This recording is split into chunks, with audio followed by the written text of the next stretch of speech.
They say history remembers kings, battles, and empires, but what about the winters that killed in silence? In Victorian times, the cold was not just a season, it was a predator. It crept into homes, froze rivers, emptied pantries, and claimed lives without warning. Imagine walking through London fog while children coughed in frost-filled alleys, or a remote farmhouse where firewood was gone before February. This is not just weather, this is life or death. Tonight, we uncover how ordinary families faced the deadly cold of Victorian winters. The Victorian century was not only an age of steam engines, railways, and empire, it was also an age of cold. Between the early 1800s and the late 19th century, Europe was still gripped by the lingering effects of what historians call the Little Ice Age, a period that had begun centuries earlier and continued to cast its icy shadow. For ordinary people living in the Victorian world, winter was not simply a season to be endured. It was a test of survival, a force of nature that could kill as surely as war or famine, where the records from the 19th century reveal a pattern of unusually harsh winters across Britain and the wider continent. The winter of 1836 to 1837 saw the River Thames freeze in places, a rare occurrence that harkened back to earlier centuries when frost fairs were held upon the frozen river. In 1841, snowstorms blanketed much of northern England, halting trade and isolating towns. The bitter winter of 1855 was remembered in diaries and newspapers for its relentless snow and frost, with temperatures falling far below seasonal norms. By the 1870s and 1880s, meteorologists had begun to systematize their records, noting cold waves that swept across not just Britain but much of Europe, triggering food shortages, disease outbreaks, and social unrest. For families living in the Victorian era, cold was not an abstract statistic. It was a biting wind that crept through thin walls, the numbness of fingers that could not grip tools, the frost that killed seedlings before they had a chance to grow. Cold was felt in every breath and seen in every exhaled cloud of air. For the wealthy, winter meant drawing room fires, thick carpets, and heavy drapes. But for the poor and working classes who made up the overwhelming majority, it meant drafts, damp floors, and the constant struggle to keep warm with insufficient fuel. The urban poor were particularly vulnerable. Industrial cities such as Manchester, Birmingham, and London swelled with workers during the 19th century. Many lived in hastily built tenements, poorly insulated and overcrowded. In the depths of winter, these dwellings became iceboxes. Frost formed on the inside of windows, and water froze in pails left indoors. Families huddled together for warmth, sharing a single blanket or coat.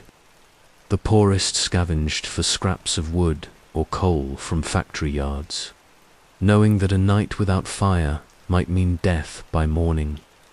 Diaries and newspapers of the time preserve vivid accounts of these conditions. The Illustrated London News described in 1855 how families were seen with their breath rising in clouds around them, the walls wet with cold, and the children blue-lipped, their tiny fingers stiffened with frost.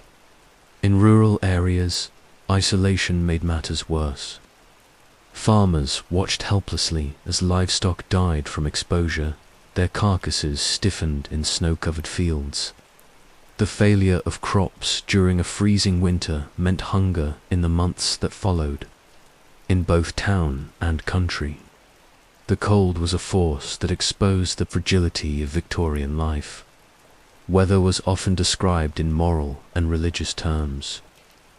Clergy interpreted harsh winters as divine punishment or as tests of faith. Some saw in the freezing conditions a reminder of human weakness before God's creation. Sermons of the time drew parallels between physical cold and spiritual chill, urging congregations to charity and endurance. The cold was more than meteorology. It was a cultural and moral experience woven into the lives of Victorian people. Technology offered little defense for much of the century. Central heating was non-existent for ordinary families. Coal fireplaces provided warmth, but coal was expensive, and poor families could not always afford it in sufficient quantities. Candlelight provided little heat, and lamps smoked in closed rooms. Water pipes froze and burst, leaving households without clean supplies. In towns, icy streets caused accidents, as carts overturned and pedestrians slipped. Cold was a constant presence, not confined to the outdoors, but invading every aspect of daily life. Scientific interest in weather grew during this period. The newly formed Meteorological Department of the Board of Trade, established in 1854 under Admiral Robert Fitzroy, began collecting systematic data. Telegraph technology allowed faster reporting of conditions, and newspapers began publishing weather updates. Despite these advances, there was little that families could do to prepare for sudden cold snaps. Forecasting remained rudimentary, and winter storms often struck without warning, trapping travelers and halting trade. The deadly nature of Victorian winters can be measured in statistics of mortality. Parish registers recorded spikes in burials during the coldest months. Pneumonia, bronchitis, and influenza spread rapidly in damp, freezing conditions. Tuberculosis, already endemic, flared in winter, claiming thousands of young lives. Poor nutrition weakened immune systems, and the lack of adequate clothing left many vulnerable. For the poor, death from cold was not rare. It was an expected risk of life, yet cold also shaped culture. Charles Dickens, whose childhood was marked by poverty and hardship, immortalized the imagery of cold winters in his novels. A Christmas Carol famously begins with a description of fog and frost in London streets, a setting that reflected not only the atmosphere of the city, but the reality of the poor shivering in its alleys. Dickens's works, alongside those of Elizabeth Gaskell and Thomas Hardy, drew attention to the social inequalities made worse by winter. Literature became a mirror, showing readers the brutality of nature and the failures of society to protect its most vulnerable. Winter was also remembered in art. Painters depicted snow-covered landscapes, frozen rivers, and families gathered around scant fires. These images were not mere decoration, but commentaries on endurance. The cold became part of national identity, a reminder that survival itself was an accomplishment. In the words of one Victorian diarist, "The cold is our teacher, that we must cling together or perish alone." The contrast between classes was stark. While the poor froze, the wealthy enjoyed sleigh rides, skating, and winter festivals. They could afford thick clothing, imported coal, and well-built homes. For them, winter was an inconvenience at worst, a source of leisure at best.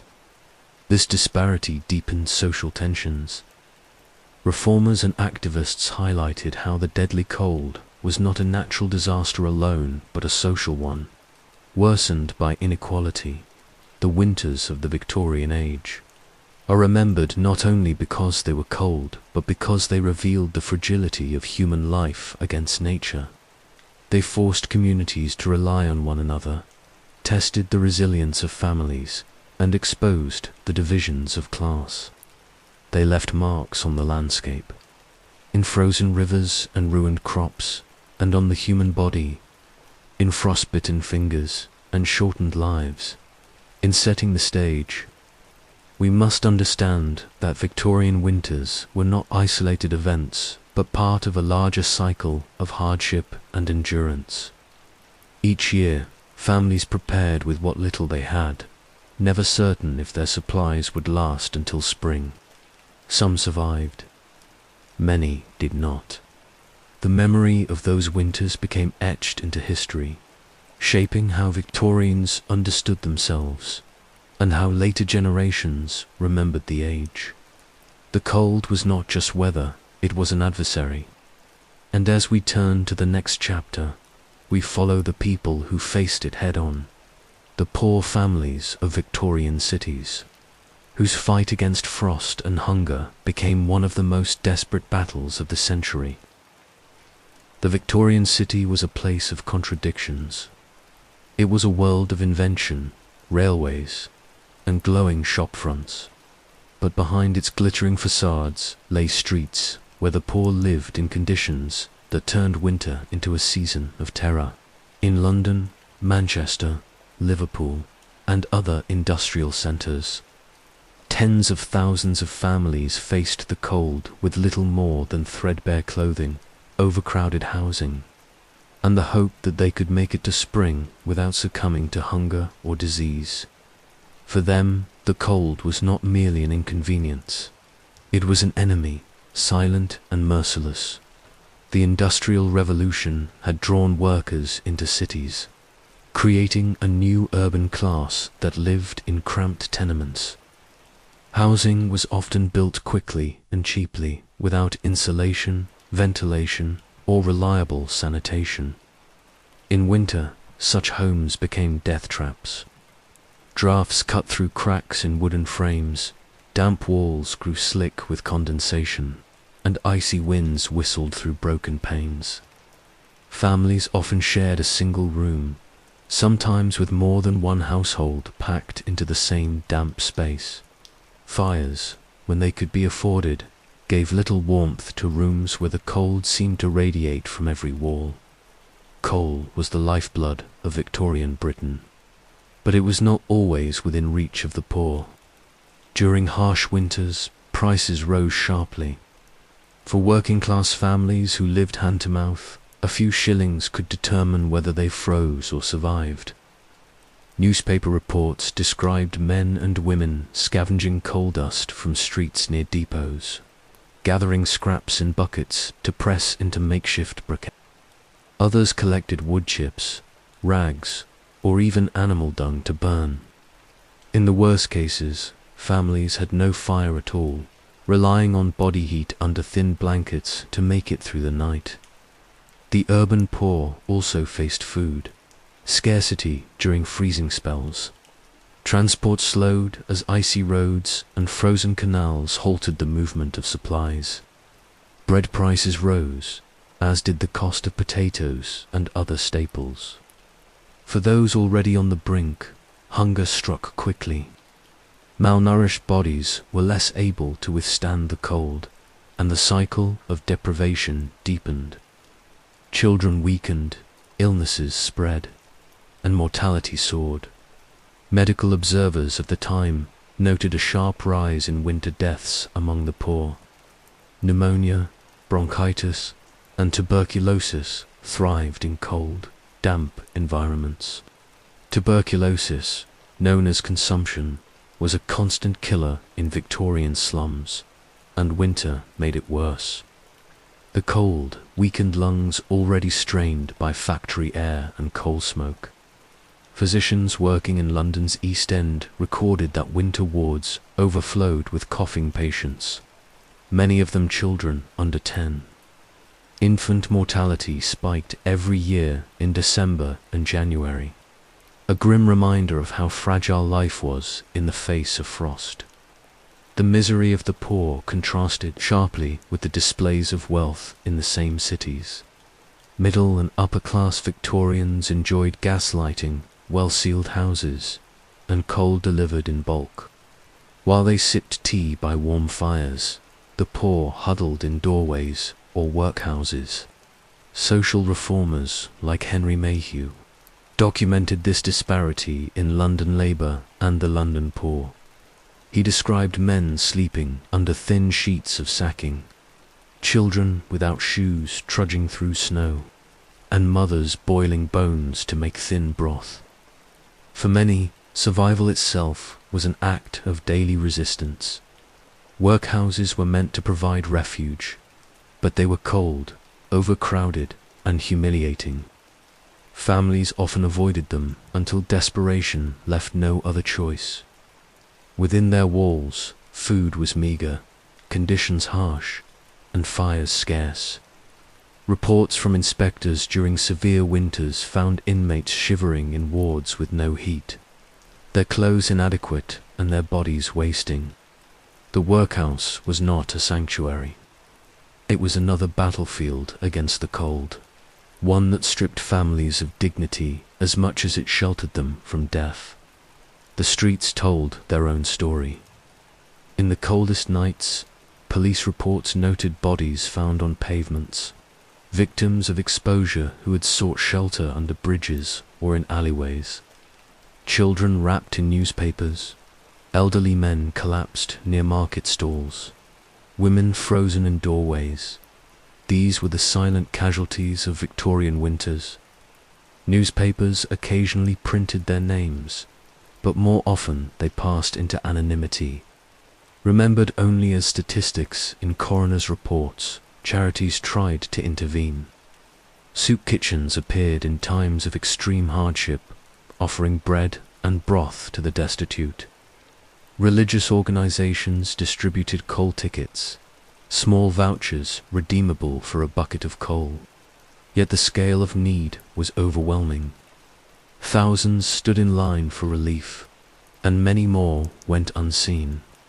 In Manchester, during the severe winter of 1860–61, the local relief committee recorded giving out 30,000 portions of soup a day, and still it was not enough.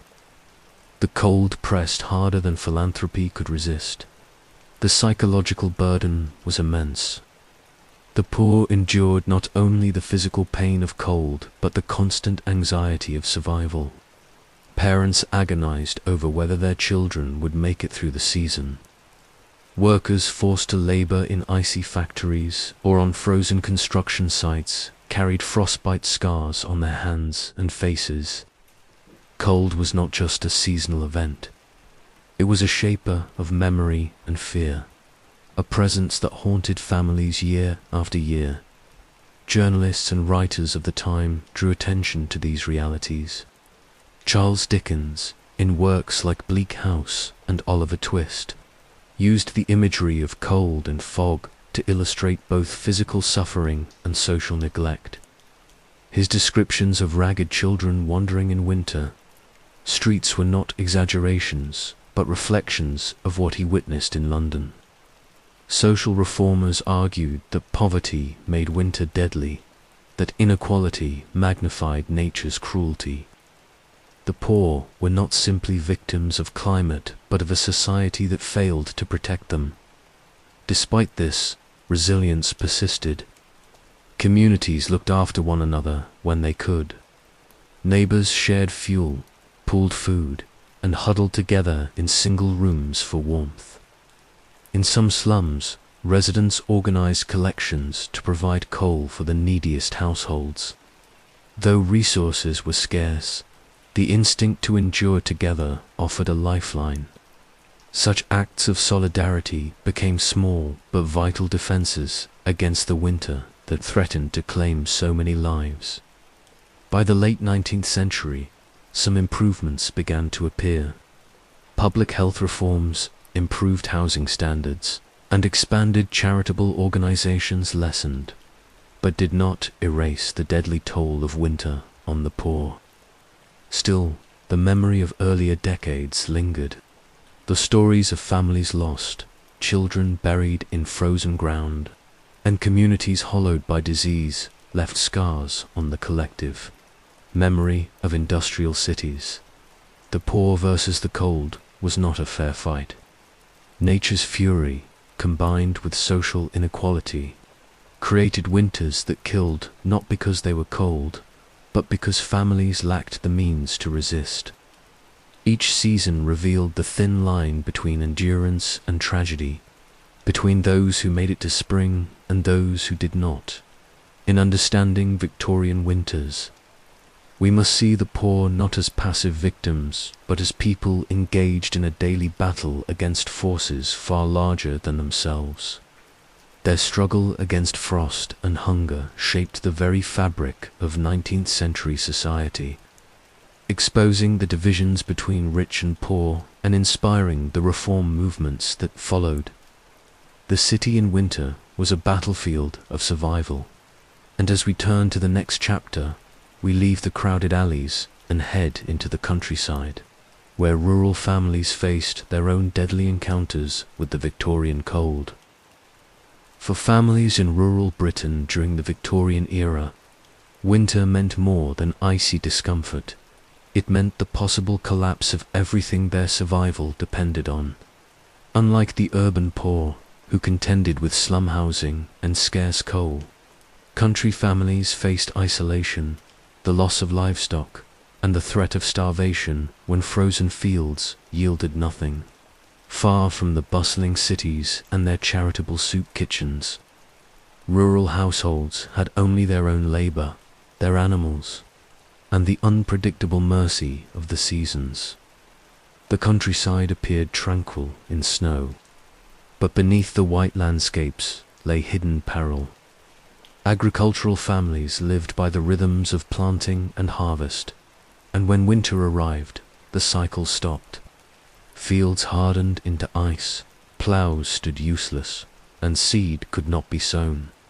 The hope of spring planting often seemed distant, and every day of frost threatened to shorten the coming year's yield. For a family that depended on what they could grow, a winter that lasted too long was catastrophic.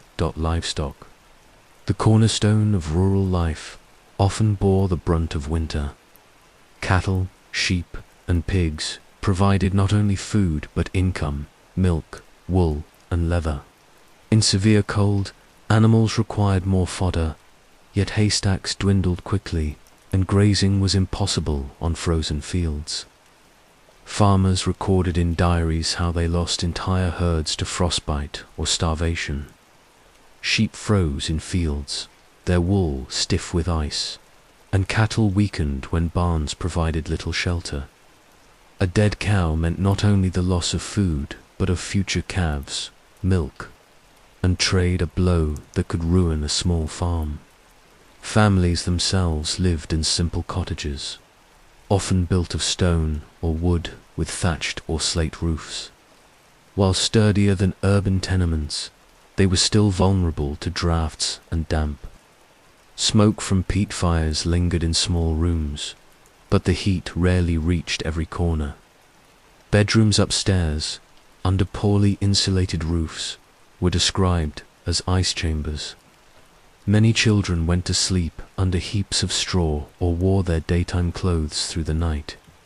The frost crept inside, and water left in buckets froze by morning. Isolation deepened the peril. Villages were separated by miles of countryside, and in deep snow, roads became impassable. Families could be cut off from markets or parish aid for weeks at a time.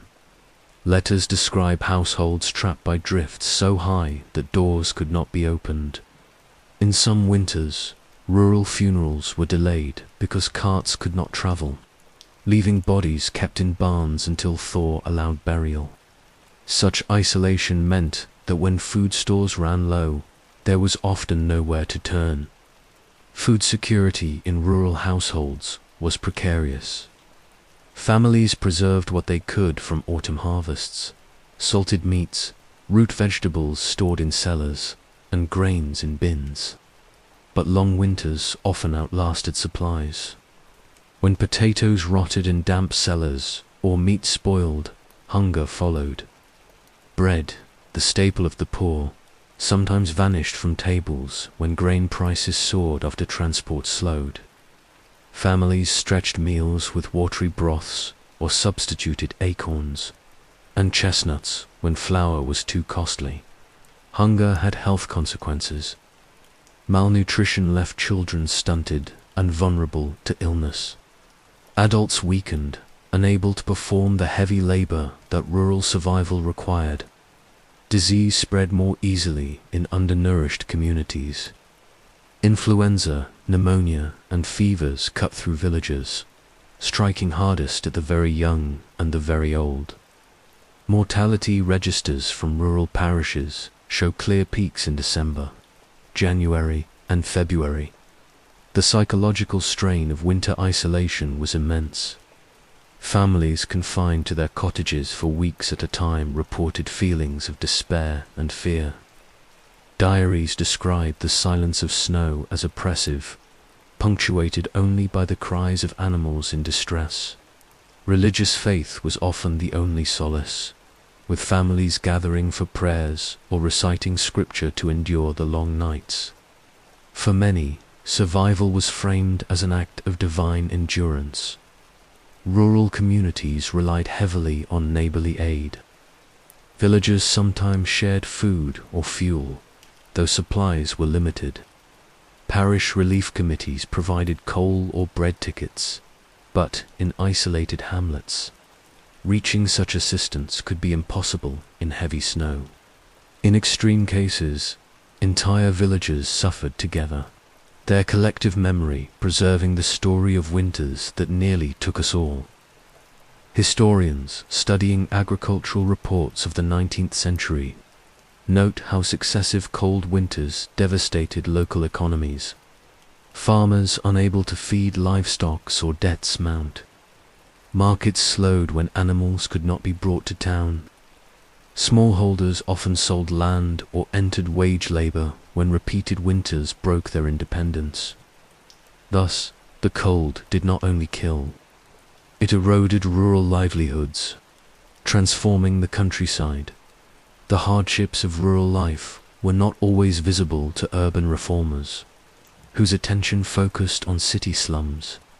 Yet writers like Thomas Hardy captured the bleakness of rural winters in novels such as The Mayor of Casterbridge and Tess of the D'Urbervilles. Hardy's depictions of frozen furrows, weary farm laborers, and cottages heavy with silence reflected realities he had seen in Dorset. Literature, once again, preserved the memory of a struggle often hidden from official records. Despite these struggles, rural resilience endured. Families developed methods of adaptation, layering clothing, building thicker barns, storing peat for fuel, and weaving wool garments. Women became central to survival, managing stores, tending fires, and caring for both children and animals. Children contributed by collecting sticks, tending animals, or helping to dig paths through snow. Survival required every member of the household, from the youngest to the oldest. Religion and folklore also shaped rural responses to the cold. Harsh winters were interpreted as divine judgment or cosmic trial. Some believed that strange animal behaviors or unusual frost patterns carried omens. Folktales of ghostly apparitions in snowy lanes or warnings of winter spirits helped explain the unexplainable. In such stories, the cold was personified, turned into an enemy that had to be endured with faith and courage. Yet the cost of these winters lingered long after the thaw. Families who had lost livestock faced reduced incomes for years. Children weakened by illness sometimes never recovered their strength. Communities remembered the great snows of particular years as turning points in local history. Oral traditions carried these memories forward, ensuring that future generations knew the price their ancestors had paid to endure. By the late Victorian period, improvements slowly reached rural areas. Railways connected villages more directly to markets, bringing supplies even in cold spells. Agricultural innovations, such as improved fodder storage and hardier breeds of livestock, lessened losses. Charitable organizations expanded, reaching more distant communities. Still, the legacy of earlier winters haunted rural memory. Families remained cautious, storing extra whenever they could, never trusting that one season would not undo them. The countryside in winter embodied both beauty and terror. Snow-draped fields glistened in morning light, yet beneath lay the reality of hunger, death, and despair. For Victorian rural families, every winter was a gamble. Survival depended on preparation, endurance, and the fragile hope that spring would not come too late. As we leave the villages and fields behind, the story turns toward one of the most desperate struggles of Victorian winters, the unending search for fire and fuel. In Chapter 4, we step into the world of coal yards, peat bogs, and scavenged wood, where the poor and rural alike fought to feed the one thing that stood between them and death, the hearth fire. In the Victorian age, nothing mattered more on a freezing night than fire. To keep a flame alive was to keep death at bay. Fire was light, warmth, protection, and dignity. But in the long winters of the 19th century, fire was also costly. For millions of families, the struggle to gather fuel became the single most important task of survival. Coal, wood, peat, and even scraps of refuse were fought over, hoarded and rationed, because without them, the hearth went cold, and with it, the fragile line between life and death. Coal was king in Victorian Britain. The Industrial Revolution had been fueled by it. Factories roared with coal fires. Steam engines burned it by the ton, and whole cities were powered by its black dust. But for working-class households, coal was more than an economic engine. It was survival fuel. Every fireplace, every cooking pot, every candle of warmth required it. And while coal was plentiful in Britain's mines, it was not always plentiful in the homes of the poor. The system of coal distribution highlighted the deep inequalities of the age. Wealthy households could order bulk deliveries by cart, storing great piles in cellars. They could afford steady warmth and even luxury, with fires in multiple rooms, thick curtains to keep heat inside, and servants to stoke flames through the night. For the poor, however, coal came in tiny quantities, purchased in sacks or even by the shovelful from street dealers known as coal whippers or coal hawkers. These were often children or destitute men who made a living selling coal in fragments, broken from larger lumps. Families scraped together pennies for enough to last a day or two, never certain how they would manage the next. Winter made coal scarcer and more expensive. Harsh weather slowed mining operations, froze canals used for transport, and clogged railways. Prices spiked as demand soared. For working families, already struggling with rent and food costs, the price of coal could consume much of their weekly income. Diaries of working-class mothers reveal the constant calculation: coal or bread, warmth or food. Sometimes there was no choice at all, and fires went out. Those without money turned to scavenging. Children scoured streets near coal depots for fallen fragments, filling buckets with dust and chips. In London, groups of poor women gathered coal, slack, the fine powder left behind after coal deliveries, which they mixed with water and clay to form makeshift briquettes. Though smoky and inefficient, they provided at least a few hours of heat. Others gathered wood scraps from construction sites or collected peat from marshy areas, though transportation was difficult. In industrial cities, rubbish heaps were combed for anything that would burn: rags, bones, old shoes, or broken furniture. Nothing combustible was wasted. Rural families relied more heavily on wood and peat. Wood was gathered from hedgerows or forests, but laws against poaching wood from private estates made it risky. Families often cut branches at night, hoping not to be caught by gamekeepers. Peat, cutting from bogs, provided another source, though the labor was brutal and the fuel burned poorly. In Ireland, where peat bogs were abundant, it became the mainstay of rural fires. For many, the smell of peat smoke was the smell of winter survival. Yet fires were not only a matter of comfort, they were central to the rhythms of daily life. Food could not be cooked without them, water could not be boiled, and wet clothes could not be dried. In damp, cold homes, a fire was often the only means of keeping disease at bay. Doctors at the time recognized that families without fires suffered higher rates of pneumonia, bronchitis, and consumption. A warm hearth was not simply a symbol of home. It was the most basic form of public health. The lack of fuel often forced families into dangerous improvisations. Fires lit from scraps burned unevenly, filling rooms with thick smoke.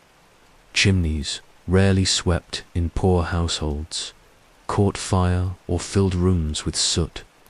Small children sometimes suffocated when sleeping too close to smoldering rags or fell into open grates. In urban areas, the winter months brought a spike in domestic accidents, reported in coroners' records as the tragic consequence of desperation. Charities recognized the need for fuel and distributed coal tickets during the harshest months. These were vouchers redeemable for small amounts of coal, provided by churches or relief societies. In some towns, coal clubs allowed workers to pay a few pennies each week into a common fund, which then bought bulk coal distributed at lower prices in winter. These efforts helped, but they rarely reached everyone in need. The sheer number of households dependent on daily labor meant that many still went cold. The symbolism of fire and coal was deeply ingrained in Victorian culture. Writers like Charles Dickens used the imagery of warm firesides to contrast the comfort of the wealthy with the suffering of the poor. In A Christmas Carol, Ebenezer Scrooge's refusal to provide enough coal for his clerk's fire becomes a symbol of heartless neglect. Literature and journalism alike returned again and again to the theme of fire, warmth, and charity, because to deny warmth in winter was to deny life itself, beyond households. Entire communities suffered when coal supplies faltered. Factories slowed or closed, throwing workers out of wages just when they needed them most. Bakeries could not operate without ovens, and brewers faced shortages when fires failed.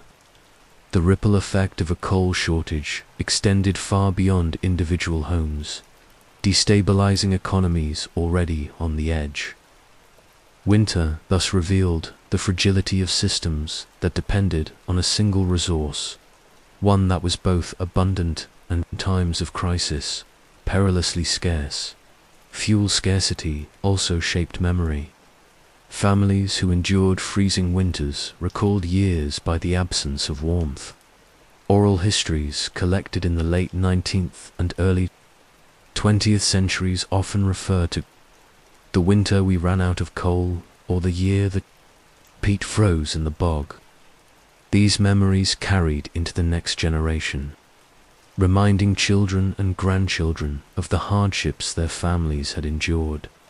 Fire was more than a necessity. It was a marker of resilience. By the late Victorian era, technological improvements began to change fuel use. The expansion of rail networks allowed coal to be delivered more consistently, even in harsh winters. Iron stoves became more common in middle-class homes, burning fuel more efficiently than open hearths. Yet for the poor, the struggle remained, well into the 1890s. Reports continued to describe families huddled in unheated rooms, the air heavy with frost. As they prayed for morning light, the fight for fuel revealed the stark inequalities of Victorian society. The rich enjoyed blazing fires in every room, while the poor rationed scraps to keep one ember alive. Yet in both cases, fire represented the same truth. Without it, survival was impossible. Fire was not only the literal flame in the hearth, it was the symbol of human persistence against the indifferent cruelty of winter. The Victorian struggle for warmth stands as a reminder of how fragile life once was, how dependent on a single resource families became, and how ingenuity and endurance carried them through. Coal, peat, wood, each was transformed by human hands into survival, into hope, into one more night endured. And so, as we leave the glow of the hearth behind, we step into a darker realm of the Victorian winter. For not all threats came from hunger or cold alone. Disease thrived in the icy air, spreading through damp homes and crowded streets. In Chapter 5, we confront the chilling partnership of frost and plague, and how winter became the season of sickness for countless Victorian families. Winter in the Victorian age did not just bring frost and hunger, it brought disease. The cold season was a breeding ground for sicknesses that spread swiftly through both crowded cities and isolated villages. For families already weakened by poor diets and inadequate shelter, a chill in the air could quickly become a death sentence. Pneumonia, bronchitis, influenza, cholera, and tuberculosis flourished when temperatures dropped, and their toll on the population was devastating. Medical records and parish burial registers from the 19th century revealed the grim seasonal cycle. Each year, death rates surged in December, January, and February. The poorest neighborhoods, damp, overcrowded, and underheated, were hit hardest.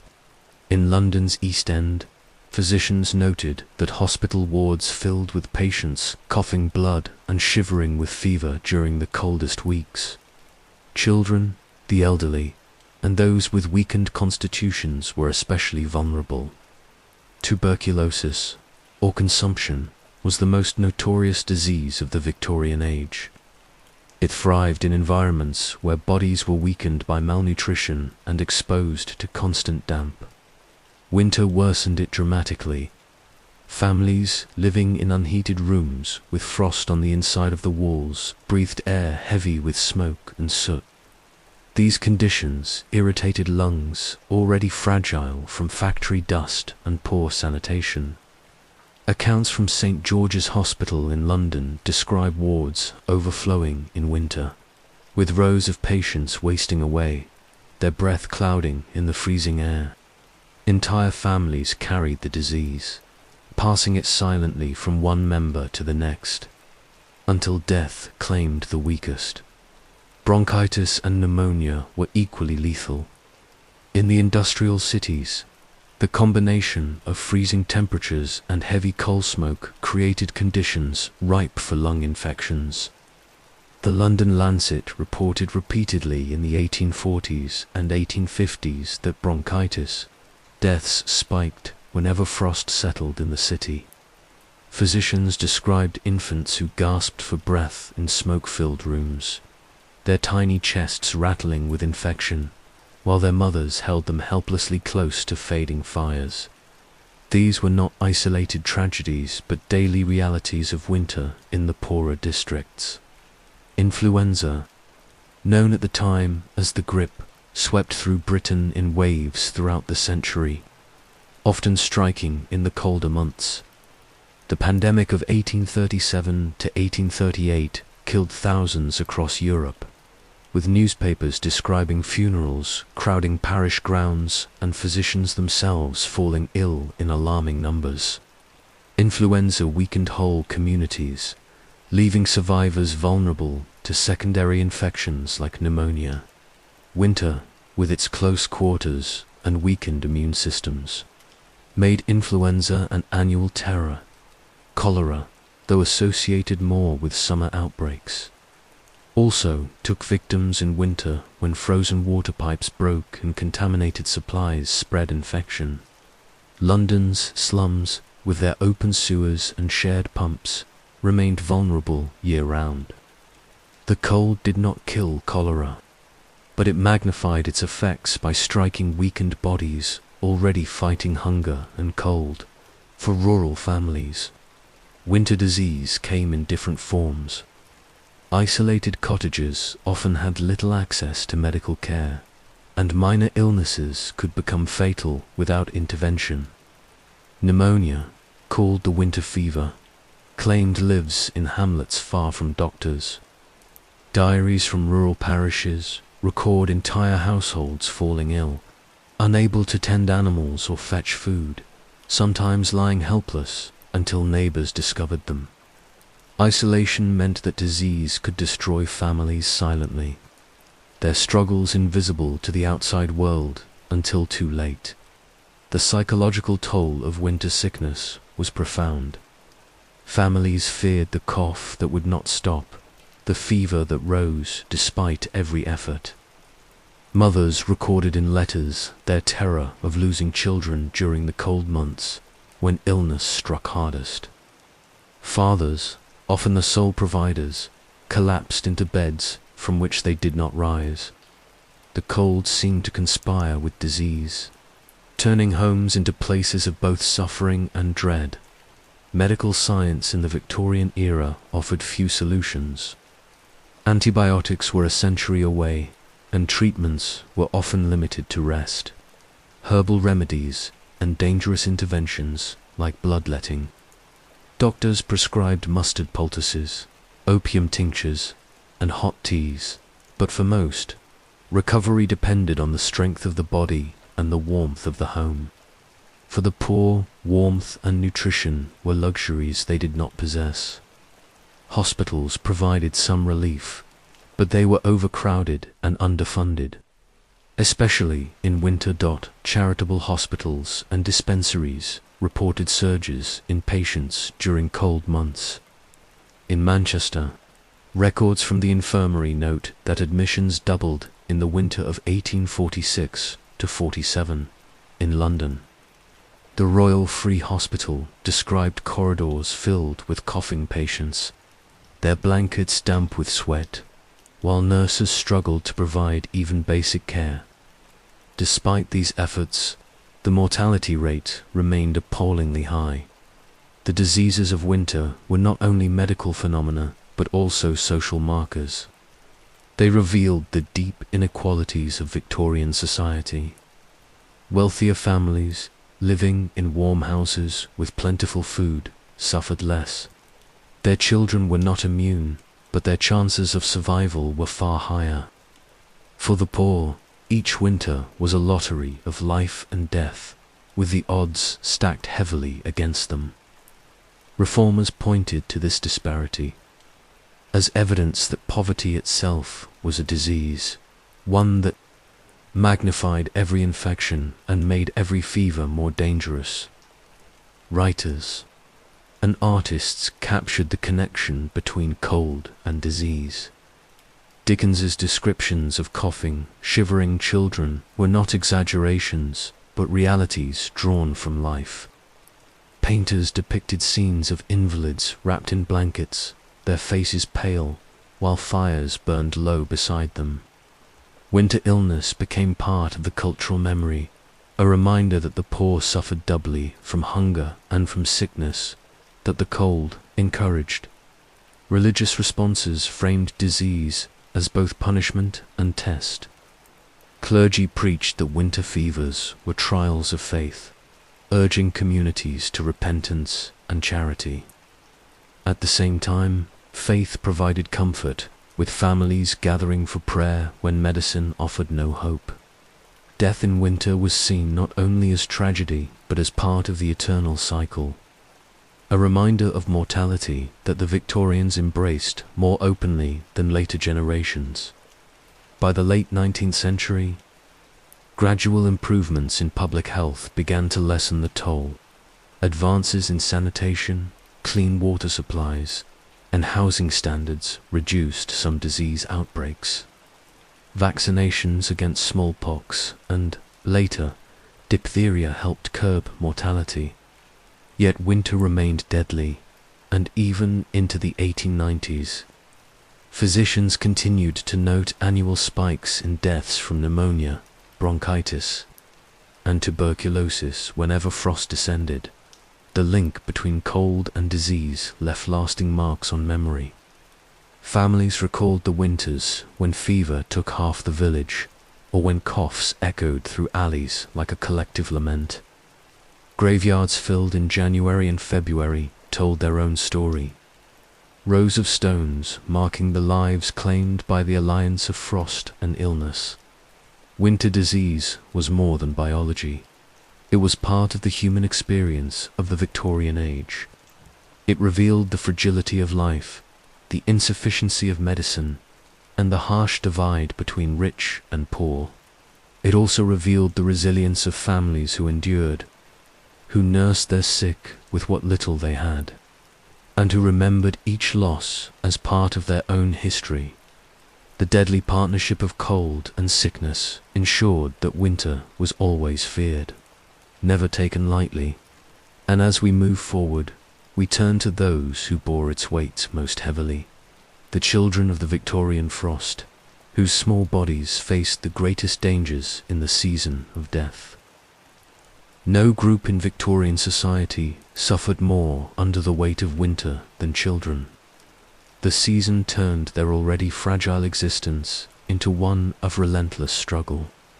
They were the most vulnerable to disease, the least protected against hunger, and the most exposed to labor in conditions that no adult body, let alone a child's, should have endured. In the frostbitten world of the 19th century, childhood was not a sanctuary, it was a trial by cold. The statistics alone paint a grim picture. In Britain, throughout much of the Victorian era, nearly 1 in 5 children did not survive beyond their 5th birthday. Winter was often the season when those numbers spiked. Medical officers noted sharp increases in infant and child mortality during the coldest months, with bronchitis, pneumonia, influenza, and diarrheal diseases among the leading causes. Malnutrition weakened young immune systems, while damp and freezing homes sapped the strength of even the healthiest. For many families, every winter was a waiting game, an anxious hope that their children would see the spring. Infants suffered most. Born into homes without heating, wrapped in thin cloths, and often fed inadequately, they faced dangers at every stage. In poor families, mothers sometimes could not produce enough breast milk, and substitutes, like watered-down cow's milk, spoiled icily in unsanitary conditions. Illness followed swiftly. Doctors reported cases of babies who froze in their sleep, their small bodies unable to generate enough heat under ragged blankets. Coroners' inquests in London and Manchester recorded these tragedies bluntly. Child perished of exposure and want. Children who survived infancy faced the brutal combination of cold and labor. The Victorian age relied heavily on child workers. In textile mills, coal mines, and factories, children as young as 6 were put to work. Winter worsened their plight. They trudged through snow before dawn to reach workplaces, their feet sometimes bare or shod in worn-out shoes. In the mills, they labored in unheated rooms where steam condensed on windows but failed to warm the air. In mines, they spent hours underground, lungs filling with damp air that carried illness back to their homes. Reports from factory inspectors in the 1840s described the sight of exhausted children, cheeks hollow and lips blue, working amid machinery that never slowed. In coal mines, boys called trappers sat alone in cold shafts, opening and closing ventilation doors for hours at a time, often in complete darkness. Their only company was the biting cold and the rats that thrived in the tunnels. The inspector reports noted cases where children fainted or collapsed, carried home in states of near hypothermia. Education was supposed to offer some relief, but even schools were no refuge in winter. Many village schools had no heating or relied on a single stove, inadequate for crowded classrooms. Teachers recorded that children sat with ink frozen in their pots, hands too stiff to write. In poorer districts, children arrived at school with chilblains, painful swelling caused by repeated exposure to cold and damp, making concentration impossible. For those who lacked proper clothing, the journey to school was itself a test of endurance. The psychological impact of winter on children should not be underestimated. Diaries and testimonies reveal memories of constant cold, hunger, and the fear of sickness. One account from a child labourer in Yorkshire recalls shivering so violently during his walk to the mill that he thought his bones would break. Others spoke of sleeping 3 to a bed, huddling together for warmth, yet still waking with frost on the inside of windows. Childhood memories were shaped as much by frostbite and hunger as by play or learning. Charity organizations often focused their efforts on children during winter, recognizing their vulnerability. Soup kitchens distributed warm meals, sometimes prioritizing children in lines that stretched through icy streets. Schools and churches gave out clothing bundles, boots, scarves, and coats stitched by wealthier benefactors. Clothing clubs, where families paid small sums weekly to receive garments at year's end, became lifelines. Yet these efforts, though important, reached only a fraction of those in need. The majority endured winter with little outside help. The cultural perception of children in winter was deeply influenced by Victorian literature and art.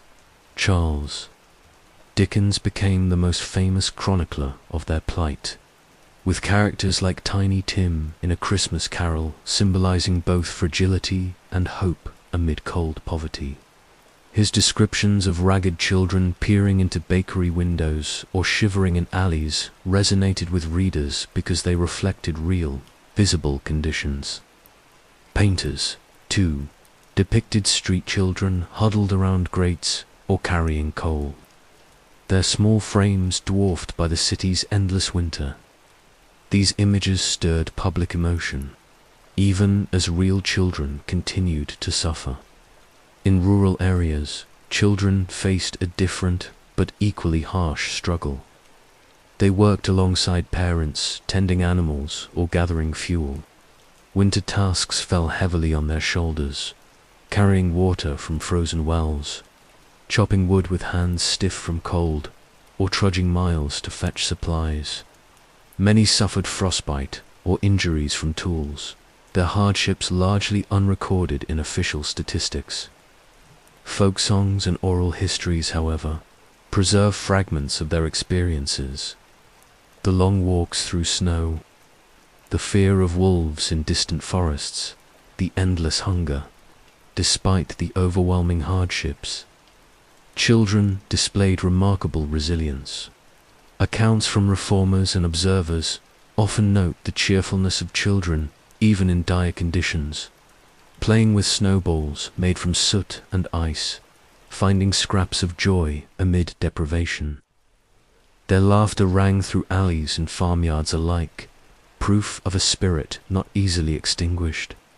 Yet resilience did not erase suffering. Behind each smile lay a body weakened by cold, a family anxiously watching for signs of illness, and a winter that could still claim them at any moment. By the later Victorian era, social reforms began to address child suffering more directly.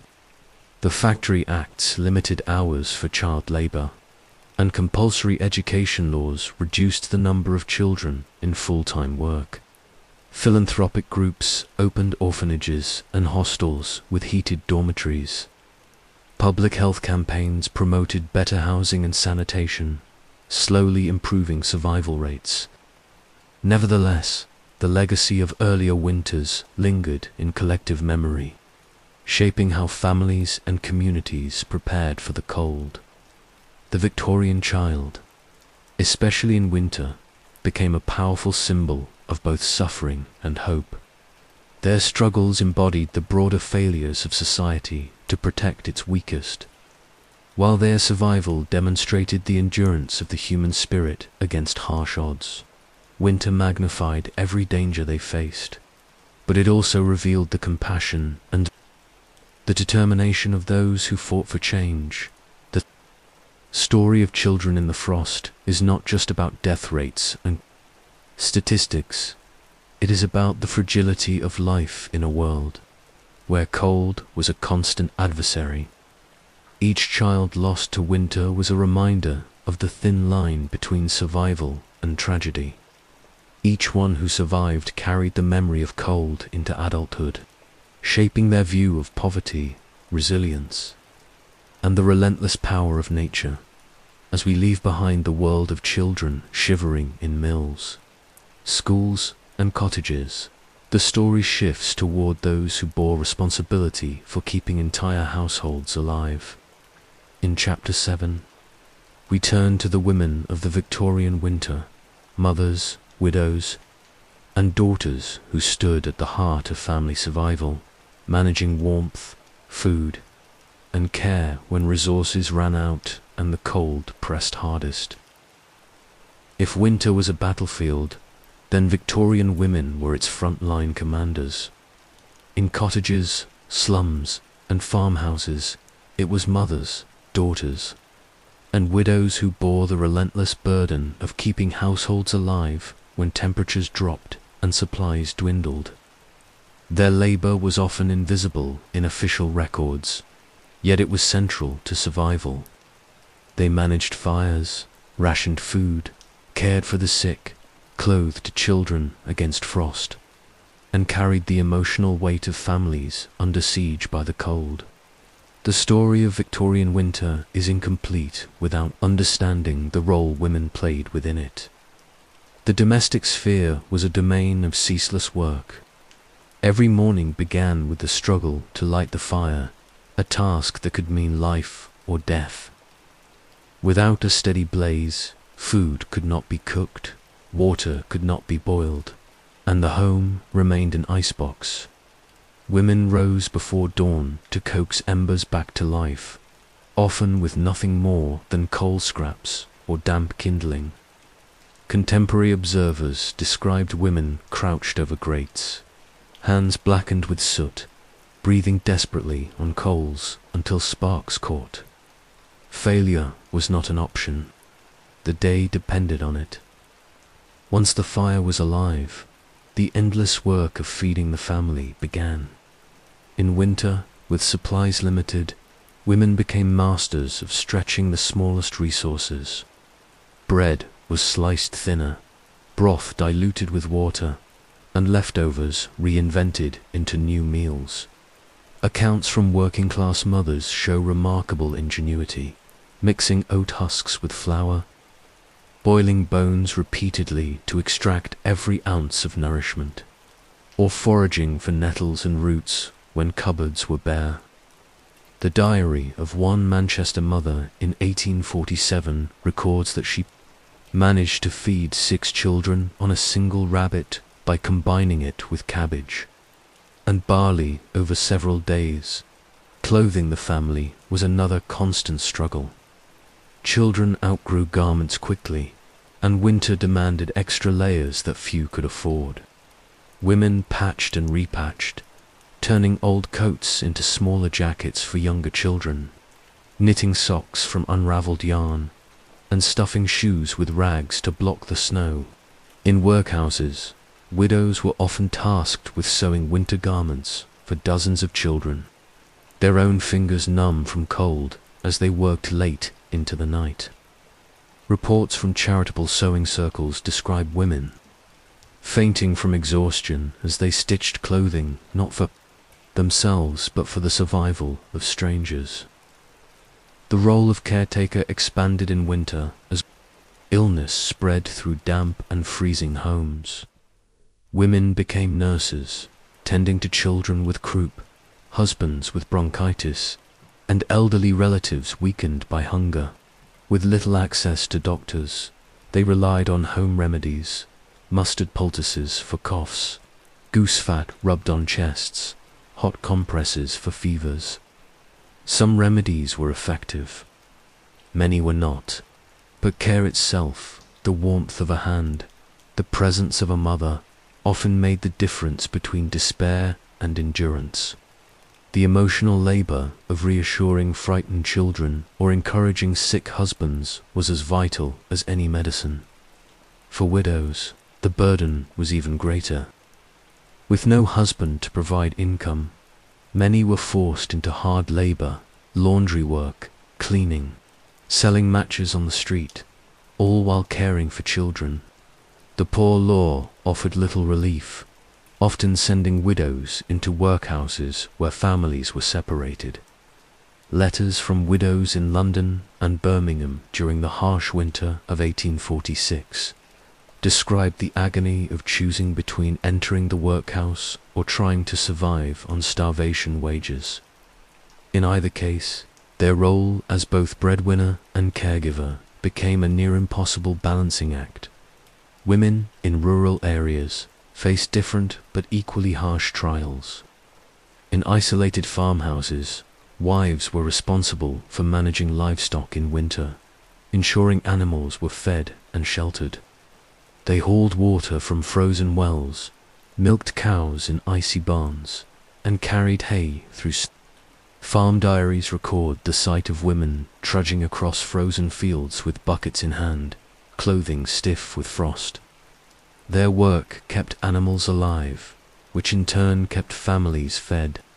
In such settings, survival rested not only on men's labor in the fields, but on women's relentless toil within and beyond the household.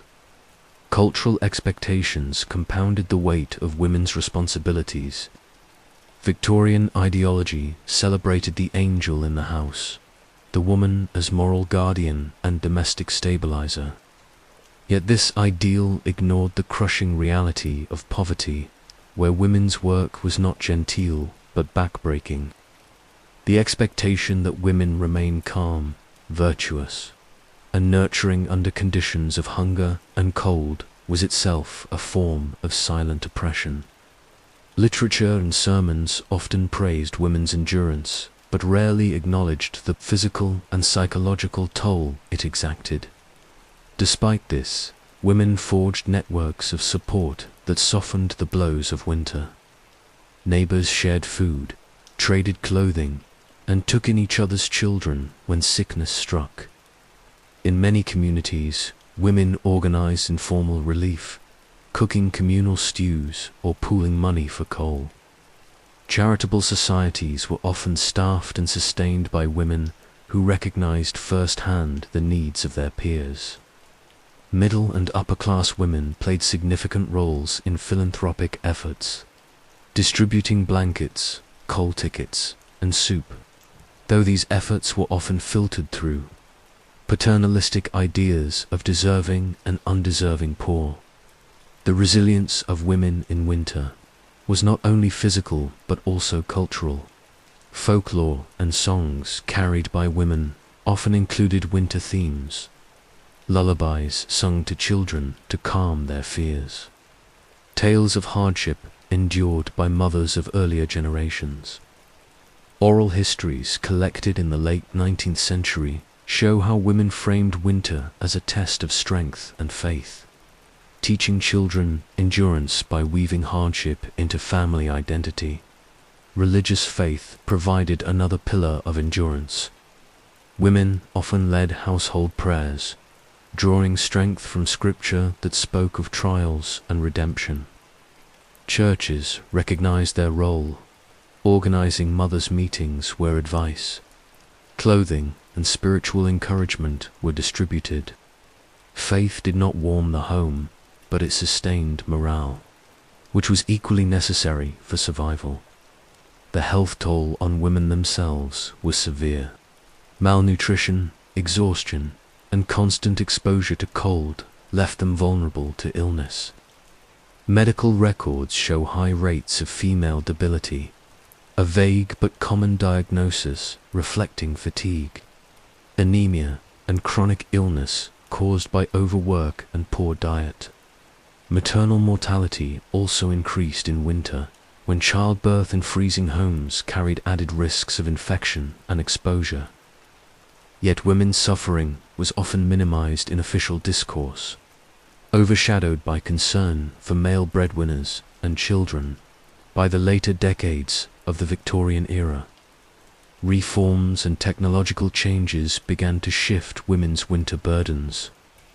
The spread of iron stoves improved heating efficiency, while sewing machines made clothing production faster.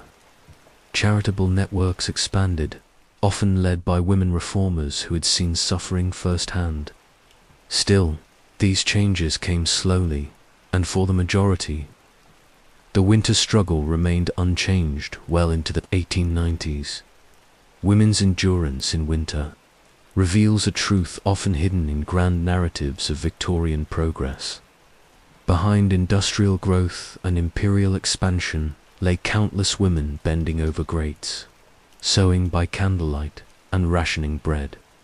Their labor sustained not only households but the very fabric of society, yet it went largely unrecognized. Winter exposed this reality most brutally, stripping away the pretenses of ideology and showing the raw dependence of families on women's strength. The story of Victorian women in winter is one of both oppression and resilience. They bore a double burden, exploited by poverty and constrained by gender expectations. Yet they emerged as the central figures of survival. Their work was thankless, their health sacrificed, but without them, countless families would not have endured the frost. As we leave the domestic hearth, we turn outward once again. Winter did not confine itself to homes. It reshaped entire communities, economies, and landscapes. In Chapter 8, we step into the wider world of villages and towns, exploring how whole societies bent beneath the weight of the Victorian cold. Asterisk. Winter did not only weigh down families within their own homes, it pressed upon entire communities. Streets, villages, and towns became battlegrounds where collective survival was tested.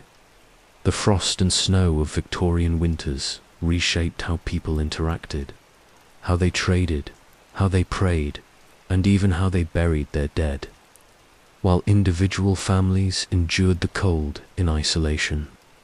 Communities as a whole also felt the crushing weight of the season, often in ways that revealed both the strength of collective resilience and the fragility of social order. When the first deep frosts arrived, towns slowed. Commerce faltered as carts could not pass along icy roads, and markets shrank as farmers struggled to bring produce through snowbound lanes.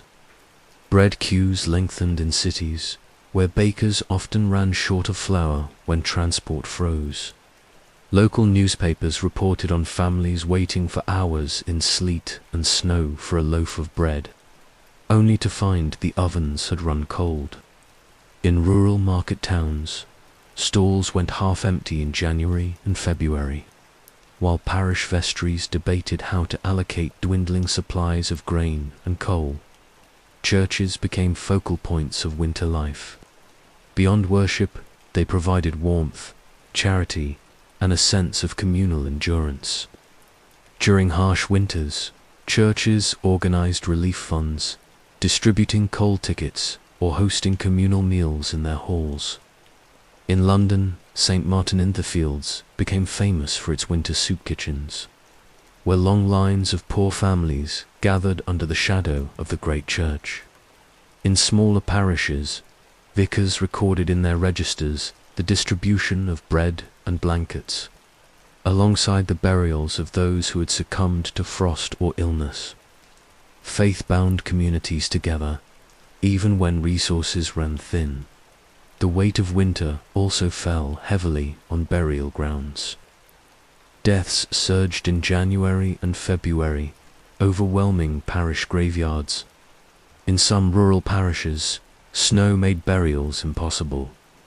Diaries describe coffins kept in barns or cellars until the thaw, while families visited their dead daily, unable to lay them to rest.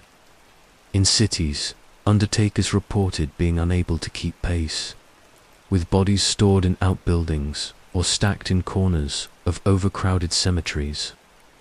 The visual impact of winter burials, black-coated mourners trudging through snow, coffins lowered into icy ground, became part of the cultural imagination, a stark reminder of the season's cruelty.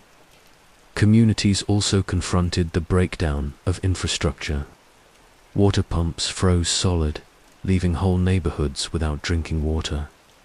In working-class districts, families broke ice from rivers or canals, despite the danger of contamination.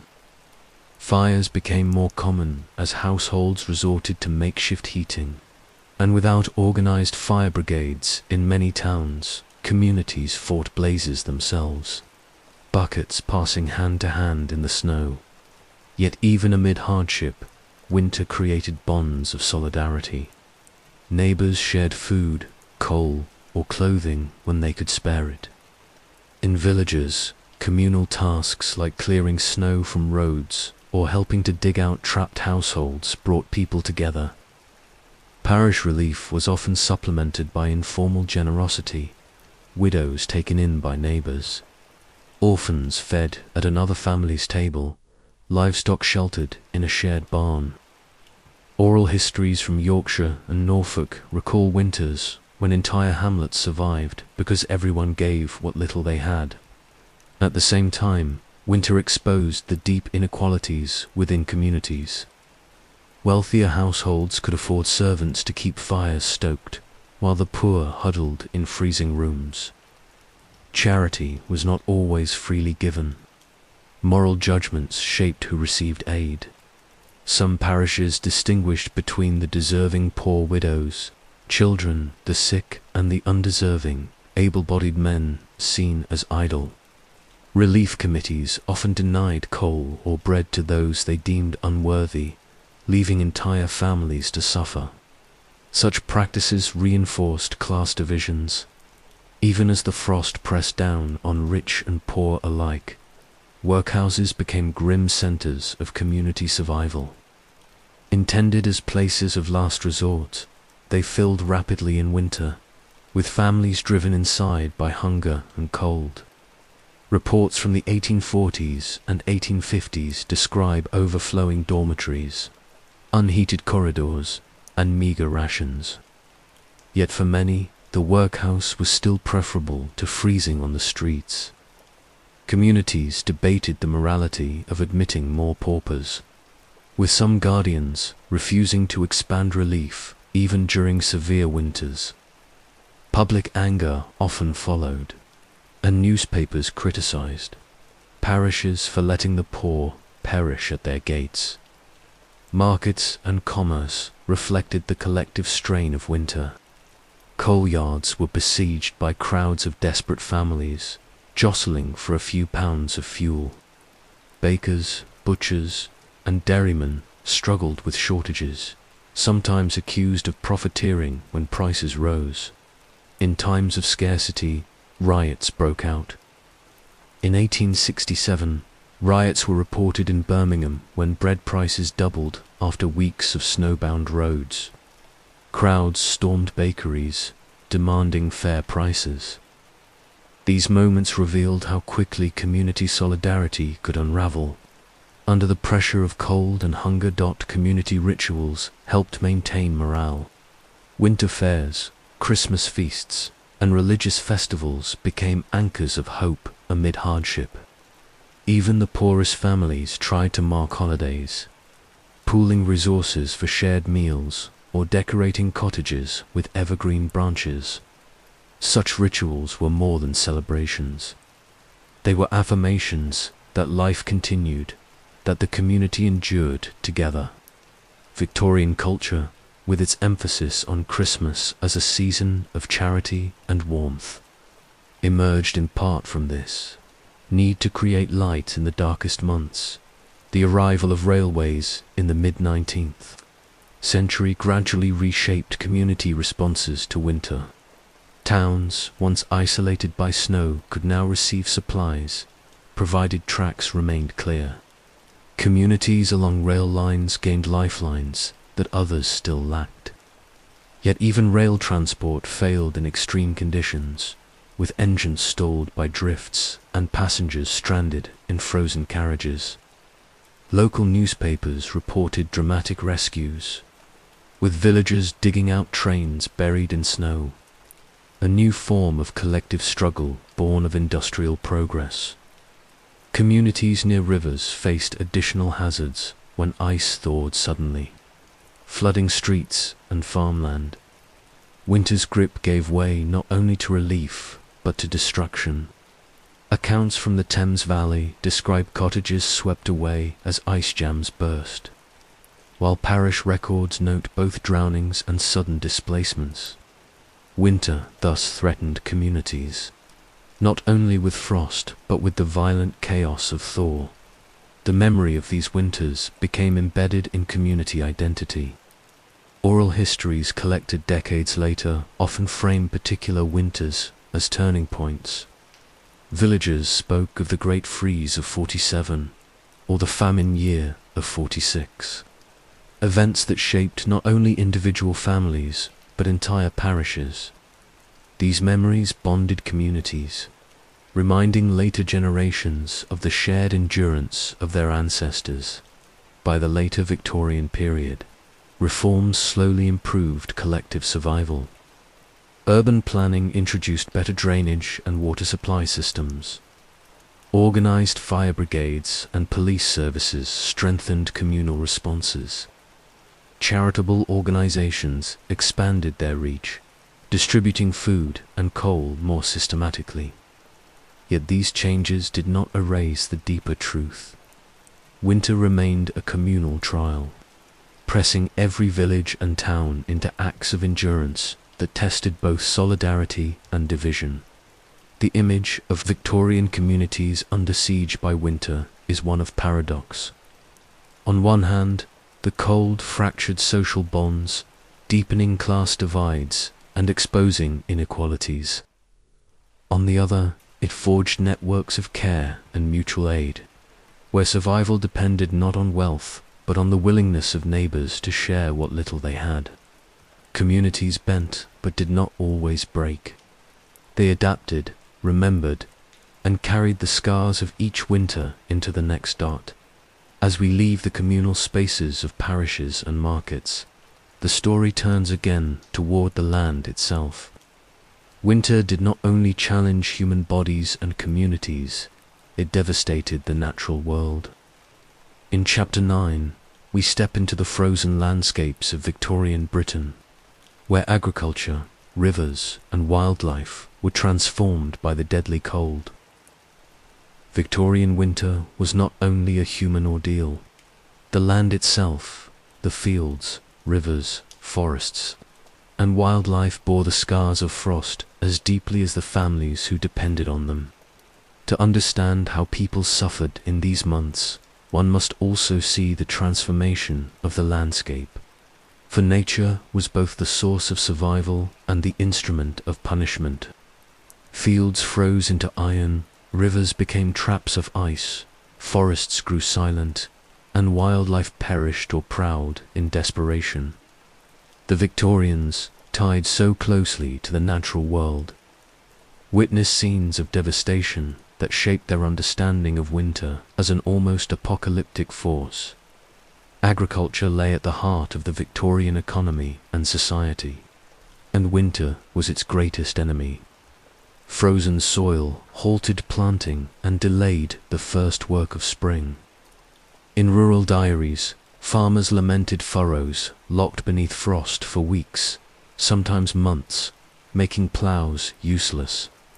Wheat and barley could not be sown on time, shortening the growing season and reducing yields.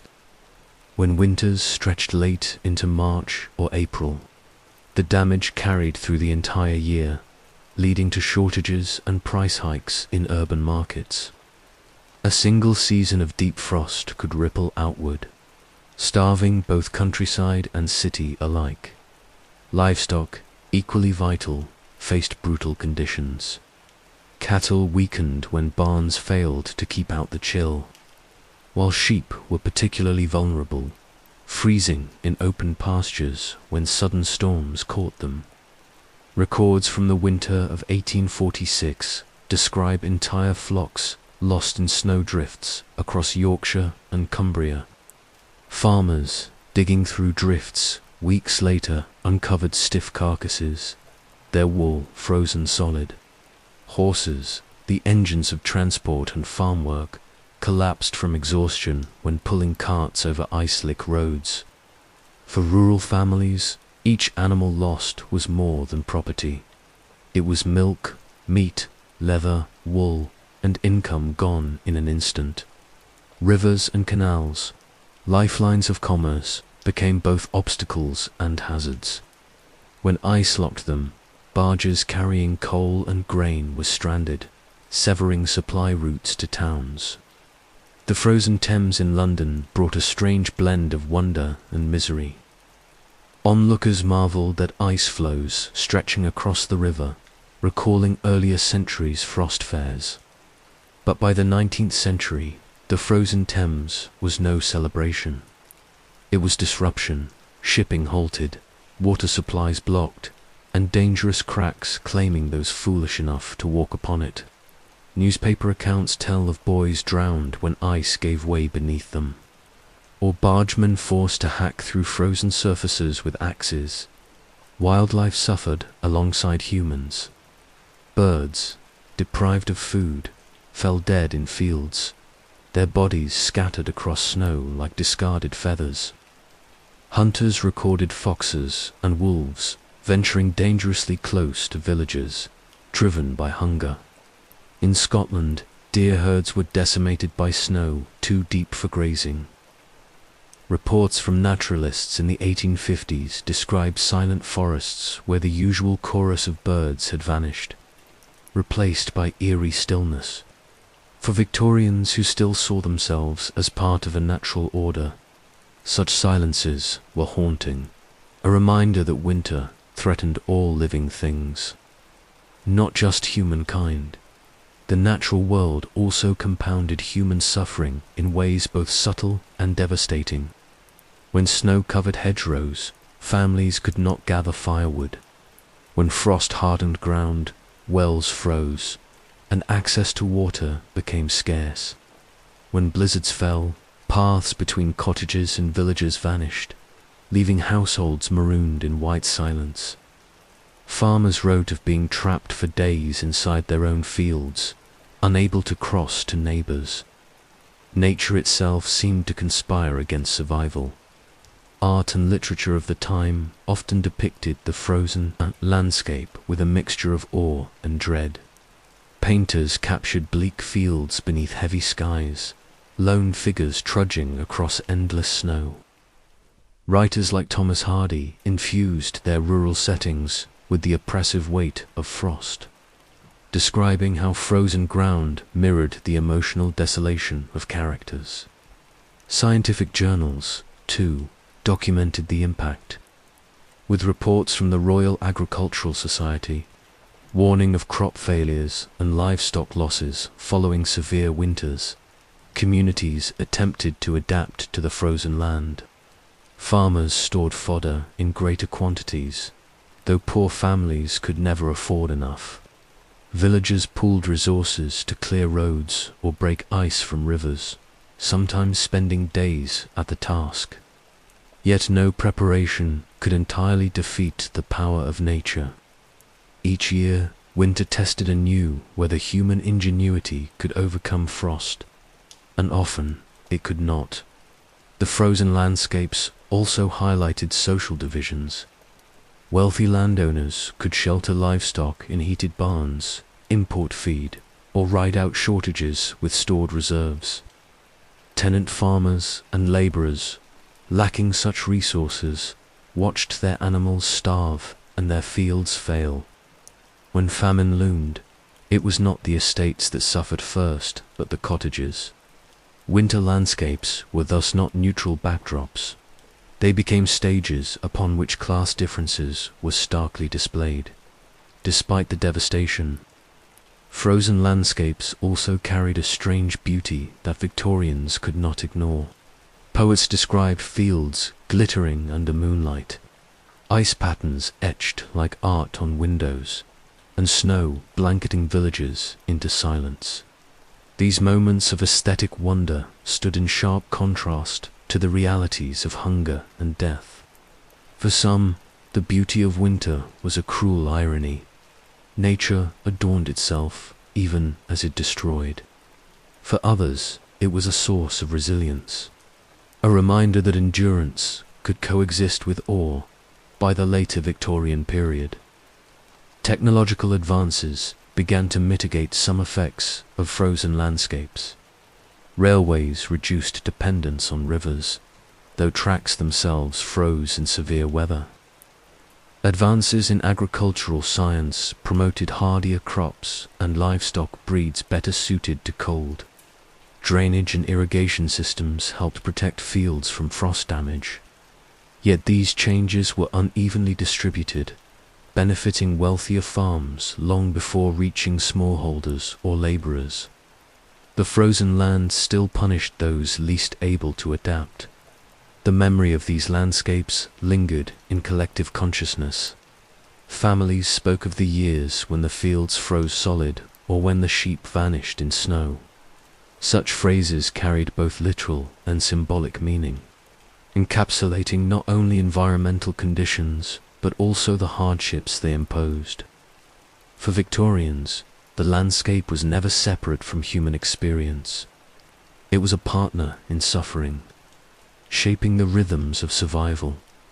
Winter's grip on land and nature was thus both practical and psychological.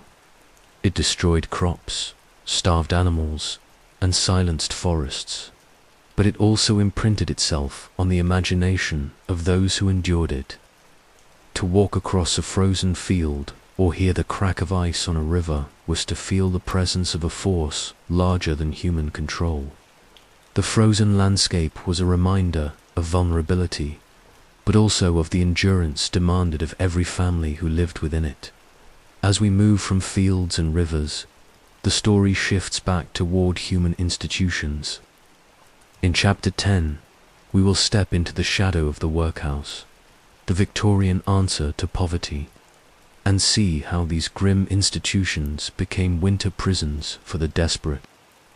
If the home was the first line of defense against the cold, the workhouse was the last resort. In Victorian Britain, the workhouse stood as both symbol and reality of poverty. To enter its gates was to confess defeat, to acknowledge that one's family could no longer endure the struggle of survival alone. Winter drove thousands through those gates each year, their bodies weakened by hunger, their hands raw from frost, and their dignity crushed by desperation. The workhouse, in the season of snow and sickness, became both a place of refuge and a theatre of suffering. The origins of the workhouse lay in the Poor Law Amendment Act of 1834, which sought to reform Britain's system of poor relief. Rather than offering aid to families in their homes, the law forced the destitute into institutions where conditions were deliberately harsh. The principle was deterrence. Life inside the workhouse had to be worse than life outside to discourage idleness. In summer, many clung to independence, however fragile. But in winter, when the cold pressed hardest, the workhouse drew them in like a magnet, its grim walls promising at least food, shelter, and fire, even at terrible personal cost. The experience of entering a workhouse in winter was harrowing. Families arrived at the gates in ragged clothing, children blue with cold, fathers unable to find work, mothers clutching infants. Once admitted, they were separated. Husbands from wives, parents from children. Winter, already cruel, added the cruelty of separation, stripping away not only warmth, but family bonds. For many, the memory of that first night inside was a scar that never healed. Conditions inside varied, but cold was a constant. Workhouses were vast stone buildings, designed cheaply and with little thought for comfort. Heating was minimal, often confined to communal halls. Dormitories were unheated, rows of iron beds covered in thin blankets. In the depths of January, inmates lay awake, breath clouding in the air, frost creeping across walls. Infants cried through the night, elderly paupers coughed and shivered, and death crept silently through corridors. Food provided some sustenance, but little comfort. Diets were meager, designed to discourage dependency. Bread, gruel, and the occasional portion of meat formed the standard fare. In winter, hunger sharpened, and gruel did little to ward off frost. Memoirs of former inmates describe eating with numb fingers, spoons clattering against tin bowls as snow piled outside windows. Hunger and cold reinforced one another. Insufficient food left bodies weak, while weak bodies succumbed faster to illness in the unheated wards. Labor. The defining feature of the workhouse did not relent in winter. Men broke stones in icy yards, their hands blistered and frozen. Women picked oakum, unraveling tarred rope for hours, with fingers stiff from frost. Children worked at spinning, sewing, or cleaning, often in unheated rooms. Inspectors' reports describe scenes of laborers huddled in corners, their breath visible as they worked. Punishments awaited those who faltered, even if illness or cold was to blame. The system demanded labor not for productivity, but as a test of endurance. Illness spread rapidly in such conditions. Inmates crowded into dormitories and workrooms, breathing damp air, sharing blankets, and enduring the coughs of the sick. Outbreaks of influenza, measles, and scarlet fever surged in winter months. Workhouse infirmaries filled beyond capacity, their staff overwhelmed. Mortality rates often doubled in December and January. For children, already fragile, the workhouse infirmary was frequently a death sentence. Burial registers reveal rows of names, small lives cut short within the supposed refuge of the institution. The elderly fared little better. Many entered the workhouse in their final winters, too weak to fend for themselves. They endured loneliness and chill, lying in wards with little warmth or care. Reports from the 1840s describe old men and women dying in rows of beds, quietly extinguished by the frost. Their deaths were rarely marked by ceremony. Pauper funerals were cheap, hasty, and anonymous. For the elderly poor, the workhouse was not sanctuary but the final chapter of hardship. Public criticism of workhouse conditions intensified. During severe winters, newspapers exposed cases of inmates freezing to death in their beds, or of children found without shoes in snow-covered yards. In 1847, during the Irish Famine, reports emerged of workhouses overcrowded with starving families, their bodies packed into wards with no fires. In England, local scandals erupted when inspectors uncovered neglect, coal withheld to save money, food rations cut, or dormitories left unheated. Such revelations shocked the public, but reforms came slowly, and winter continued to claim lives within the system. Yet even in these grim places, human resilience persisted. Inmates found ways to comfort one another. Mothers whispered lullabies to children in cold dormitories. Elderly paupers shared scraps of food, and friendships formed among the most unlikely companions. Some inmates even described the workhouse as relief, for at least there was bread and shelter, however harsh. For families who had endured weeks of cold and hunger outside, the workhouse represented survival, a brutal choice, but sometimes the only one. The workhouse in winter became a cultural symbol of Victorian cruelty. Dickens, again, gave it enduring life in his novels. The opening scene of Oliver Twist, with its starving orphans begging for more gruel, burned itself into the public imagination. Engravings and illustrations depicted bleak wards, children in rags, and stern overseers, shaping how generations viewed the system. These images were not exaggerations, but reflections of real conditions, especially during winter, when suffering reached its peak. Reformers gradually forced improvements. By the 1870s, inspections mandated better heating in some workhouses, and infirmary care expanded. Charitable societies supplemented official rations with clothing and coal. Yet for most of the century, the workhouse remains synonymous with cold, hunger, and degradation. Its very design ensured that no inmate mistook it for home. Winter revealed its failures most clearly, exposing the gap between theory, a system meant to provide relief, and practice, where relief was often indistinguishable from punishment. The memory of winter in the workhouse endured long after the system declined. Oral histories collected in the early 20th century recall vivid scenes: frost-covered windows, endless bowls of gruel, and the sound of coughing echoing through halls. Survivors carried these memories into old age, recounting them to children and grandchildren as warnings of the cruelty of poverty. For many, the word workhouse remains synonymous, not with refuge but with suffering under the cold. The workhouse in winter embodies the paradox of Victorian society. It was intended as a solution to poverty, but became instead a monument to its endurance.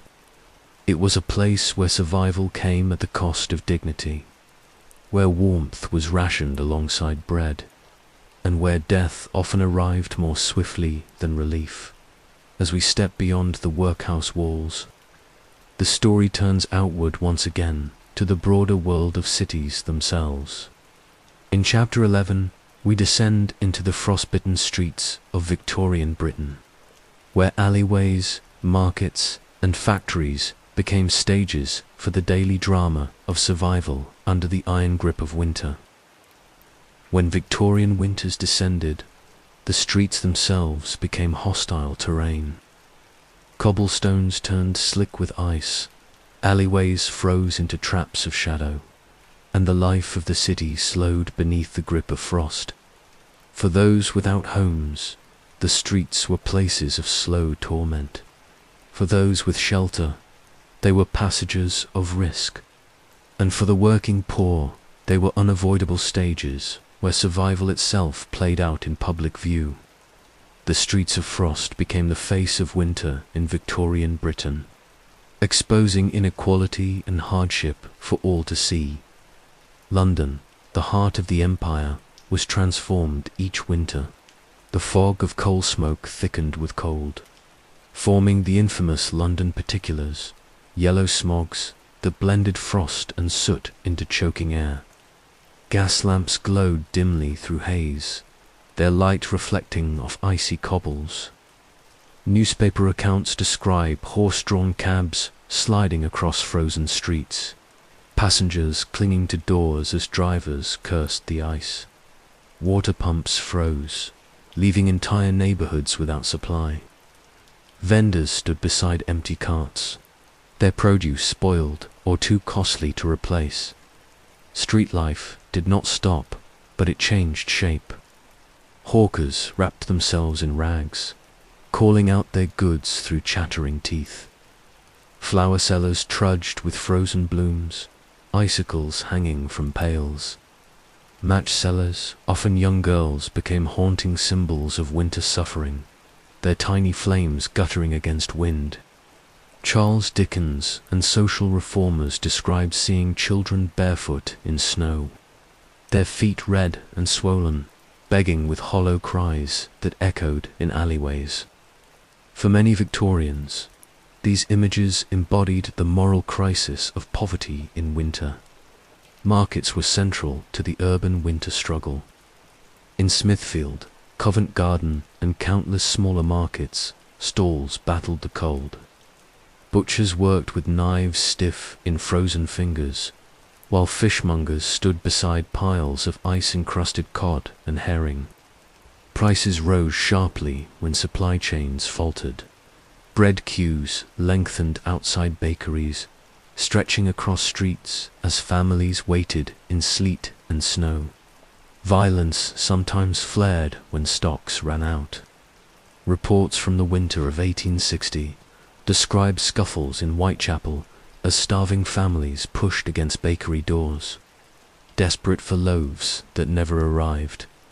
Homelessness was most visible in winter, and the streets were cruelest to those with no roof. Men and women slept in doorways, huddled beneath newspapers, or found shelter in railway arches. Some paid for penny sits benches in doss houses where they could rest upright without beds. Others wandered the streets all night, stamping their feet to keep blood moving. Police reports record bodies found frozen in alleys by morning, their final hours spent in silence while the city slept.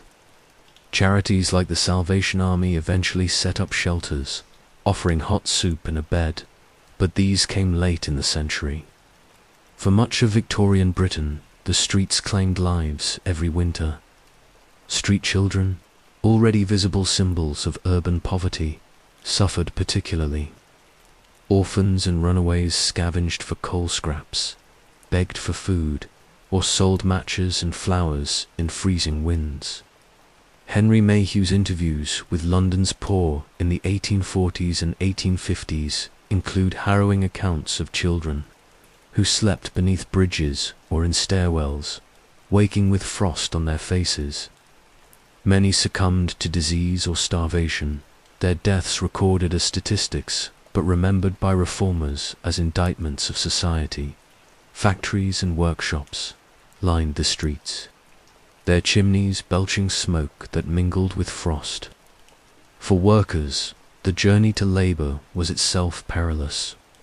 Slips and falls on ice caused injuries, while exposure on long walks to mills weakened bodies already underfed.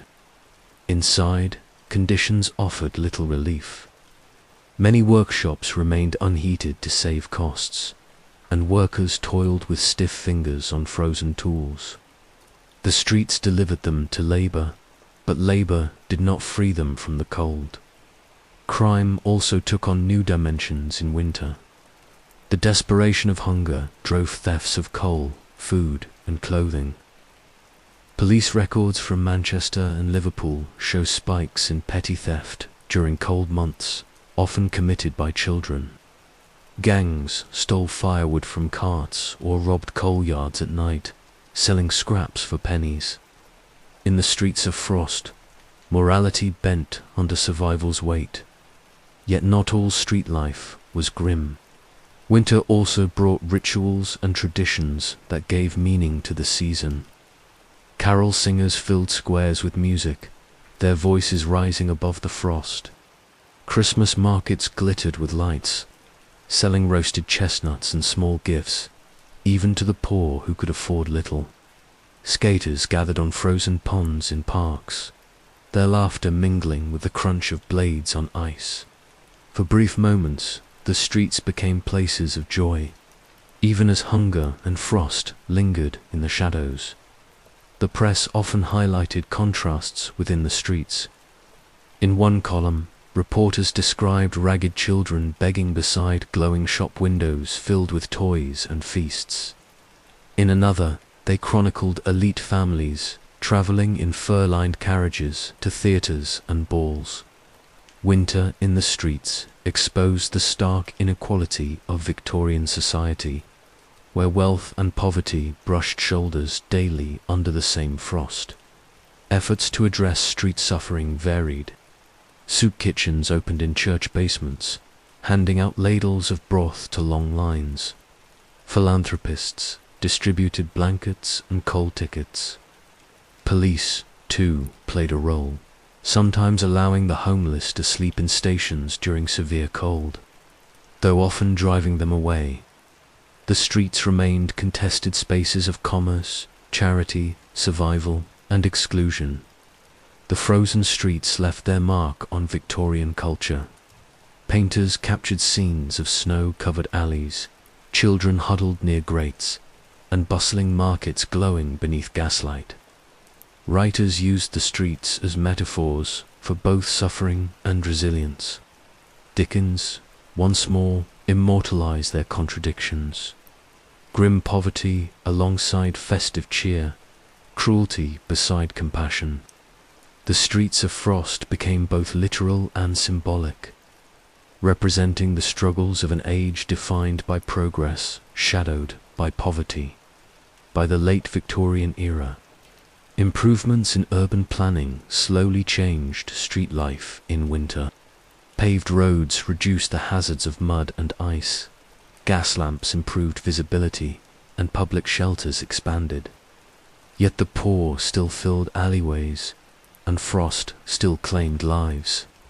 The image of a city glittering with progress, yet haunted by suffering, endured well into the 20th century. The streets of Frost remind us that winter was not confined to homes or institutions. It was a public ordeal, visible to all, pressing itself into the heart of the city. It revealed inequality in starkest terms, forcing rich and poor to confront each other in the same frozen spaces. The streets were both stage and witness to the Victorian winter, a place where humanity's endurance was laid bare for all to see. As we leave the streets, we turn in Chapter 12 to the hearth of community identity, the cultural and religious meanings Victorians gave to winter. Beyond hunger and cold, winter shaped traditions, rituals, and beliefs that offered hope in the season of frost. For Victorians, winter was not only a physical ordeal, but a spiritual test. The cold pressed against walls and bodies, but it also weighed upon minds and souls.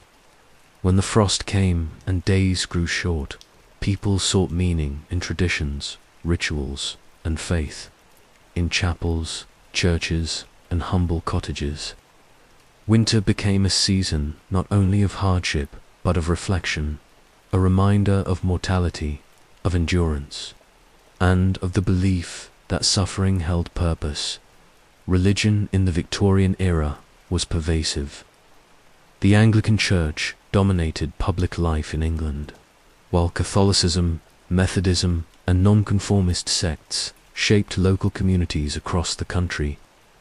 In Scotland, the Kirk remained central, and in Ireland, Catholic parishes provided both identity and support.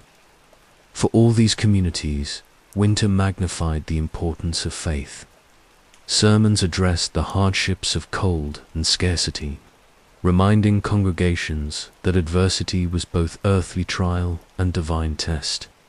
Ministers spoke of biblical famines, of Job's suffering, and of Christ's endurance in the wilderness.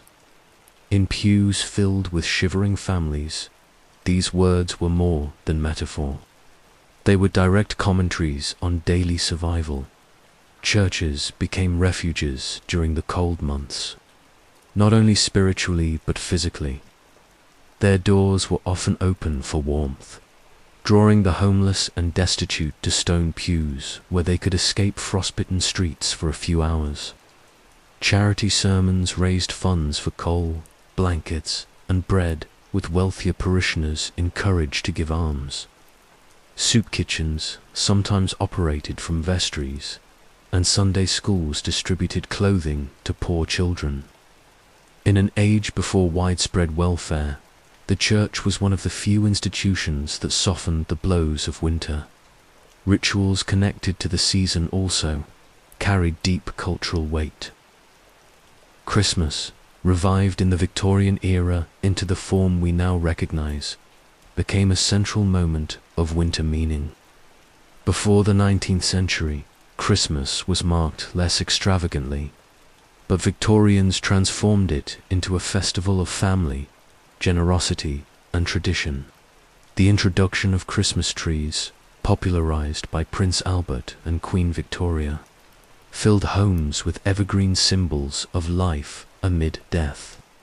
Caroling, drawn from older traditions, became widespread again, filling streets with voices even in the coldest nights. For the poor, Christmas offered at least symbolic relief. Charitable distributions increased during the season, with employers occasionally providing feasts or gifts. Workhouses, despite their cruelty, sometimes held small Christmas dinners, serving meat or pudding to inmates unused to such fare. Newspapers printed stories of anonymous benefactors delivering coal to widows or toys to orphans, reinforcing the ideal of Christian charity. For many Victorians, the rituals of Christmas embodied hope that even in the harshest months, kindness could prevail. Winter religious practices also included fasting, prayer meetings, and seasonal observances.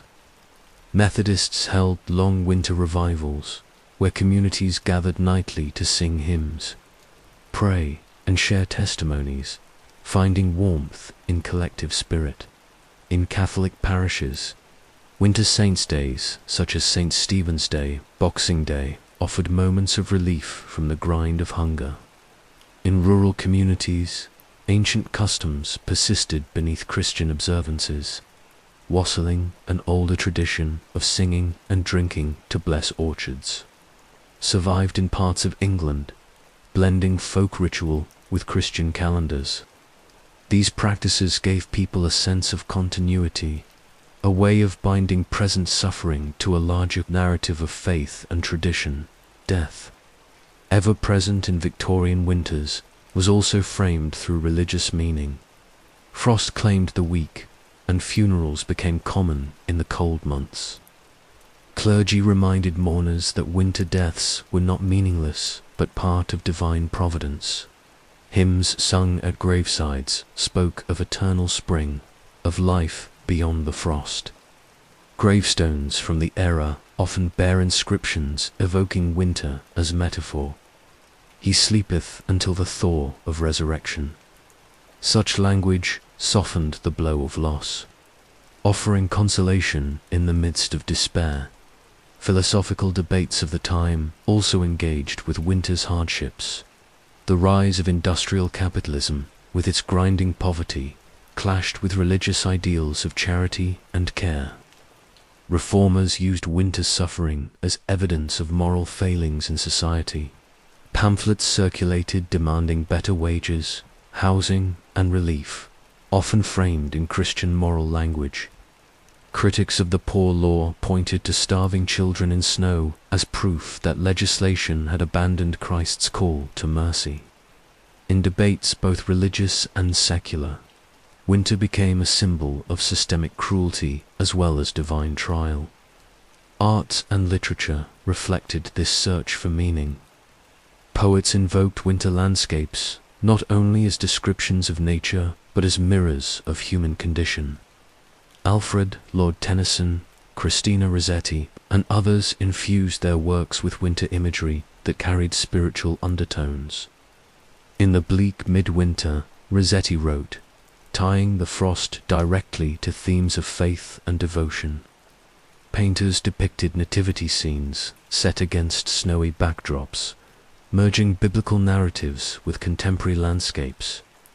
For Victorian audiences, Such works reinforced the intertwining of winter's physical and spiritual dimensions.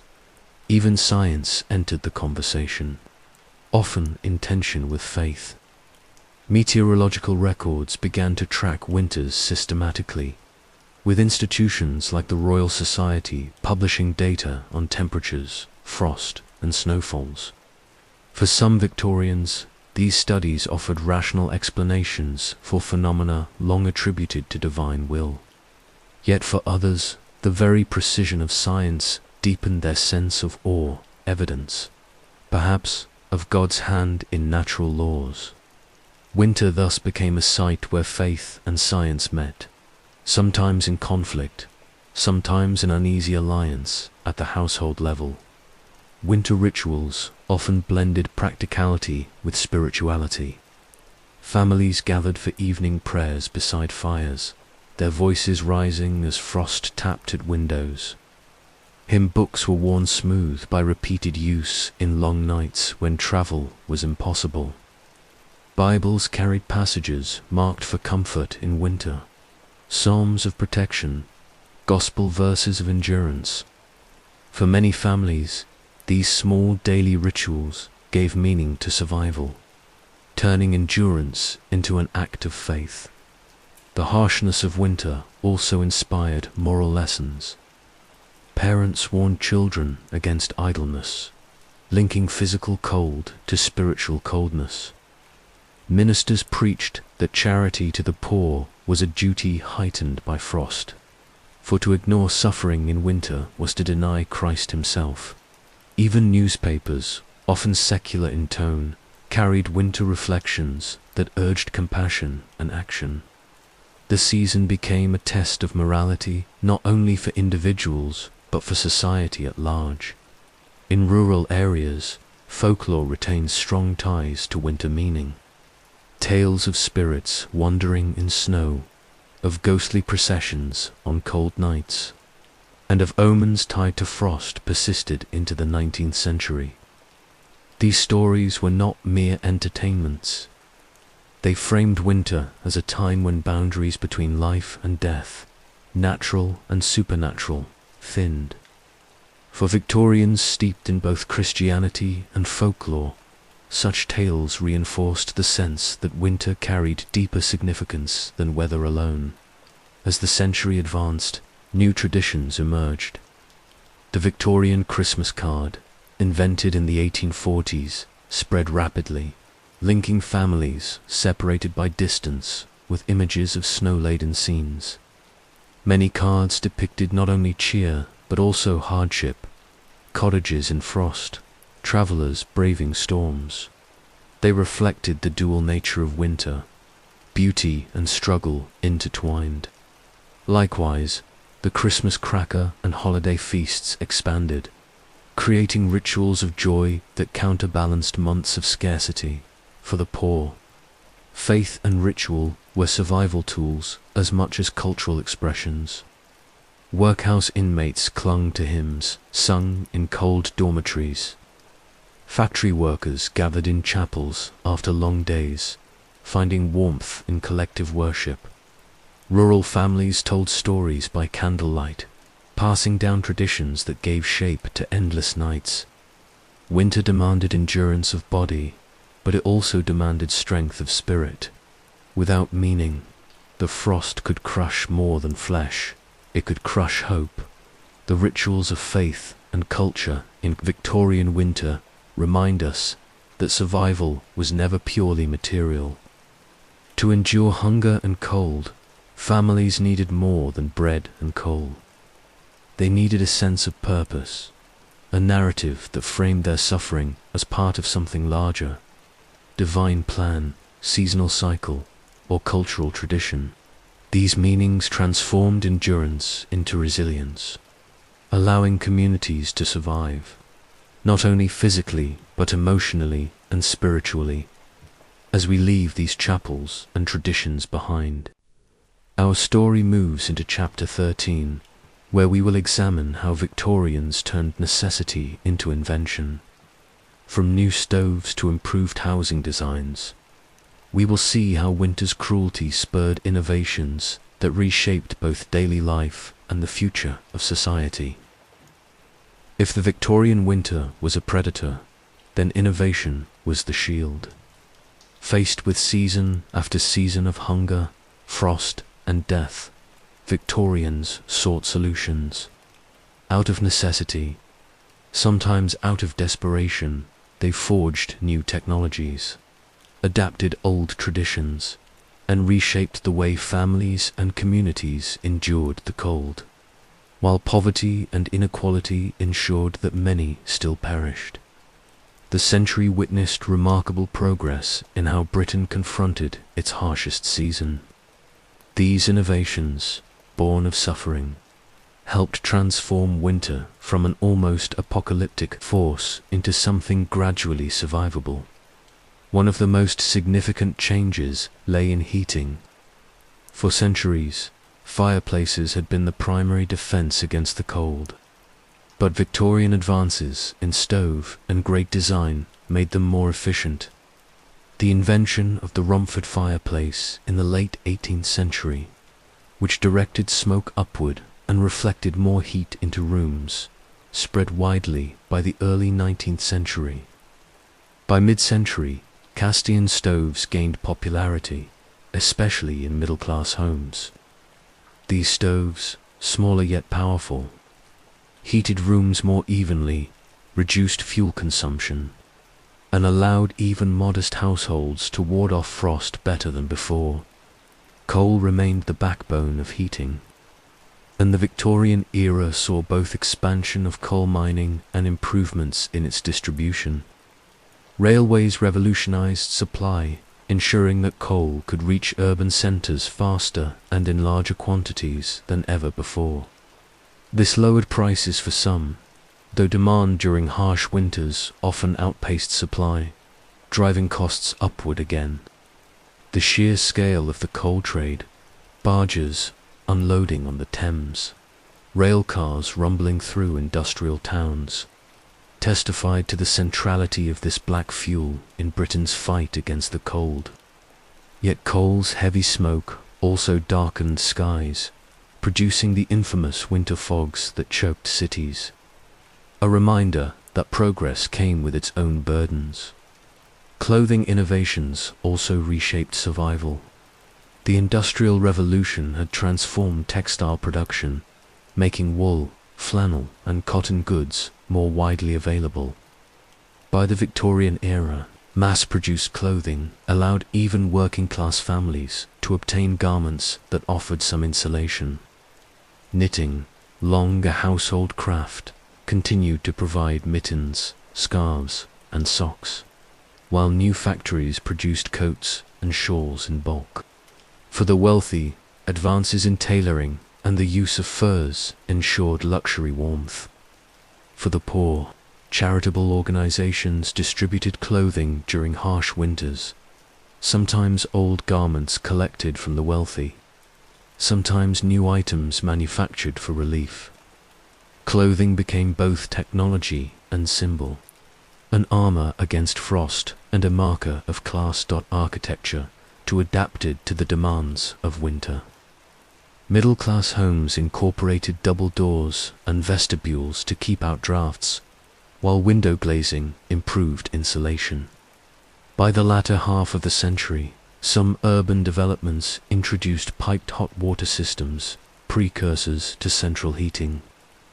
Tenements for the poor, however, rarely enjoyed these advances.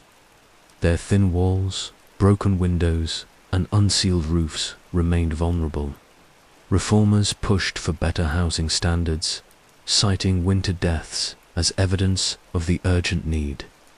By the 1890s, slum clearance and model dwellings began to spread, offering improved shelter to at least some of the working class.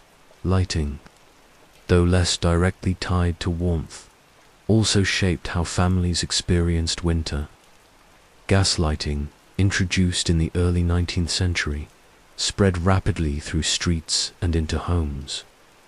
The glow of gas lamps extended working hours and made winter nights less oppressive. For families, the ability to gather around steady light in the evenings provided psychological comfort. The arrival of electric lighting in the late century offered even greater promise, though initially confined to wealthier households and public buildings. Winter, once synonymous with darkness, became more illuminated with each decade. Food preservation represented another crucial innovation. Before industrial advances, winter meant scarcity, with diets restricted to salted meat, root vegetables, and whatever stores could be kept through frost. The expansion of railways, however, allowed fresh produce to move more quickly from countryside to city. Canning, developed in the early 19th century, became increasingly common, enabling households to store vegetables, fruits, and meats for use during lean months. By the late Victorian period, refrigerated shipping opened new possibilities, bringing meat and dairy from colonies and distant farms. Though the poor often could not afford such luxuries, these innovations gradually reshaped urban diets in winter. Medical advances also contributed to survival. The rise of public health movements emphasized ventilation, sanitation, and the importance of combating damp, which compounded winter illness. Vaccination campaigns reduced the toll of smallpox, while better understanding of respiratory diseases guided treatment. Hospitals expanded, and charitable dispensaries distributed medicines and advice.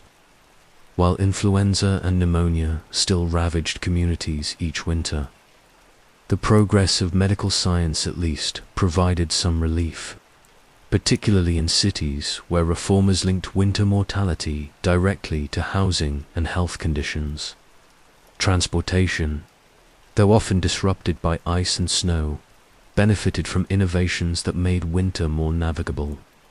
Railways, with crews working tirelessly to clear snow from tracks, ensured movement of goods and people even in harsh conditions. Horse-drawn cabs remained dangerous on ice, but improvements in harnesses and road surfacing helped reduce accidents. By the 1890s, electric trams began to appear, offering more reliable urban transport through winter's worst.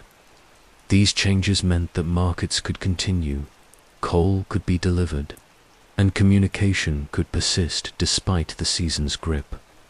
Charitable innovations also played a role. Organizations like the Ragged Schools Union, the Salvation Army, and countless local charities developed systematic relief programs for winter. Soup kitchens distributed meals in industrial districts. Clothing banks provided garments, and coal clubs allowed working families to save collectively for fuel. These innovations were not technological but social, born of necessity in a society where state welfare remained minimal. They reflected a growing recognition that winter was not just a natural disaster, but a social challenge demanding organized response. Perhaps most profoundly, winter suffering spurred political and cultural innovation. Campaigns for housing reform, better wages, and public health often drew momentum from shocking winter mortality figures. Parliamentary debates cited frozen corpses in alleys and workhouse deaths as evidence for change. Newspapers used winter scenes, ragged children in snow, homeless men found dead by lamplight, to demand reforms. Over time, such pressure reshaped legislation, leading to improvements in housing, health, and relief systems. Even leisure adapted to the challenges of winter. Ice skating, sledding, and winter fairs provided moments of joy, turning frost into recreation rather than solely hardship. These activities, though often enjoyed by the middle and upper classes, symbolized a cultural shift. Winter was something to be endured, yes, but also something to be embraced. Public parks and ponds became gathering places, where laughter mingled with the sound of blades on ice. Innovation, in this sense, was not only about survival, but about transforming perception. The Victorian winter thus became a crucible for change. Each season of suffering forced society to adapt, to invent, to improve. Not all innovations reached all people equally. Poverty remained the greatest barrier to survival. Yet step by step, the tools of endurance multiplied. Stoves, coal supply chains, textiles, housing improvements, medical advances, railways, charities. Together, they marked the beginning of a transformation that would eventually make winters less deadly for future generations. Still, the memory of those earlier winters lingered. Families told stories of the years before stoves, before coal clubs, before soup kitchens. Grandparents recalled nights when frost covered blankets, when hunger gnawed through January, when neighbors froze in their beds. These memories preserved the sense that innovation was not abstract progress, but the difference between life and death. The Victorian winter, in its cruelty, had compelled ingenuity as the 19th century gave way to the 20th. Many of these innovations laid foundations for modern survival. Central heating, electric lighting, public health systems, and social welfare would expand. But their roots lay in the struggles of the Victorian era. The fight against winter had not only reshaped daily life, it had reshaped society itself. In the next chapter, chapter 14, we step away from practical innovation and into the world of imagination. How did the arts, literature, and culture of the Victorians capture the essence of winter? From Dickens's frosty London streets to paintings of snowy countrysides, winter became more than a season. It became a symbol etched into memory. If the frozen streets, the icy fields, and the shivering workhouses revealed the reality of Victorian winters, then art and literature preserved its memory. Writers, painters, illustrators, and poets transformed the hardships of the cold season into enduring symbols. For Victorians, winter was not only endured, it was narrated, painted, performed, and immortalized. The cultural record of the 19th century tells us not just how people lived through the frost, but how they understood it, feared it, and sometimes even cherished its stark beauty. Among all authors, Charles Dickens stands foremost in defining the cultural image of Victorian winter. His novels and short stories, especially A Christmas Carol, 1843, fixed a season in the imagination of his readers. Dickens portrayed London streets filled with frost and fog, poor families huddled by meagre fires, and yet, amid the cold, the redemptive warmth of generosity and community. His description of snow falling plentiful and beautiful over the city shaped not only Victorian culture, but also modern Christmas traditions. In Dickens's hands, winter became a stage for morality, cruelty and greed set against compassion and charity. He did not soften the reality of hardship, but used its imagery to call readers towards social conscience. Other writers also drew upon winter's imagery. Thomas Hardy's novels, set in rural England, often depicted landscapes locked in frost, where agricultural hardship mirrored human despair. In The Mayor of Casterbridge, 1886, and other works, Hardy's characters endured bleak winters that symbolized both physical deprivation and emotional desolation. Elizabeth Gaskell, in works such as Mary Barton, 1848, depicted industrial Manchester winters with equal realism, showing working-class families struggling against hunger and illness in icy streets. For Gaskell, winter was a lens through which the suffering of the poor could be magnified for middle-class readers.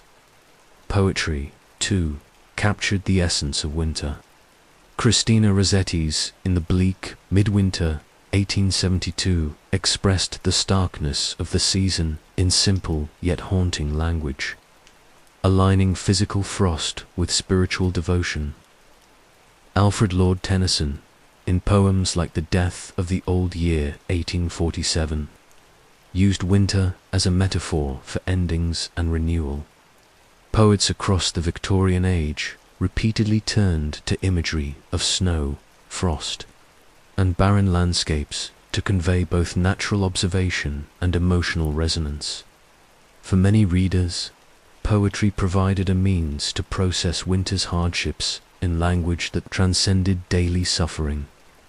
Visual art also recorded and reinterpreted the season. Painters of the Victorian era, influenced by Romanticism and later realism, often depicted winter scenes with striking contrasts. J.M.W. Turner captured atmospheric visions of snowstorms and icy seas, emphasizing the sublime power of nature. Later artists, such as John Everett Millais of the Pre-Raphaelite Brotherhood, painted intimate images of winter landscapes, often tinged with melancholy. Millais's Blow, Blow, Thou Winter Wind, 1892, inspired by Shakespeare, depicts solitary figures in snowy settings, blending literary illusion with stark visual beauty. Illustration, particularly in periodicals and Christmas publications, shaped popular views of winter. Engravings in magazines such as the Illustrated London News showed snowy markets, skaters on frozen ponds, and families gathered around Christmas fires. These images circulated widely, reinforcing cultural associations of winter with both hardship and festivity. The first commercial Christmas cards, introduced in the 1840s, further spread such imagery. Cards depicted snow-covered cottages, frozen fields, and cheerful gatherings, offering idealized visions that contrasted sharply with the realities many endured. Yet even in idealization, these images reflected the deep cultural presence of winter. The theatre also embraced winter themes. Seasonal pantomimes, popular across Britain, often included snowy settings and icy villains, blending entertainment with familiar imagery of the cold season. Music hall songs echoed similar themes, some humorous, others sentimental, reinforcing winter as both trial and spectacle. These performances brought winter imagery into collective experience, ensuring that even those who could not read Dickens or purchase art could still engage with cultural depictions of frost and snow. Winter also became an object of scientific illustration and study.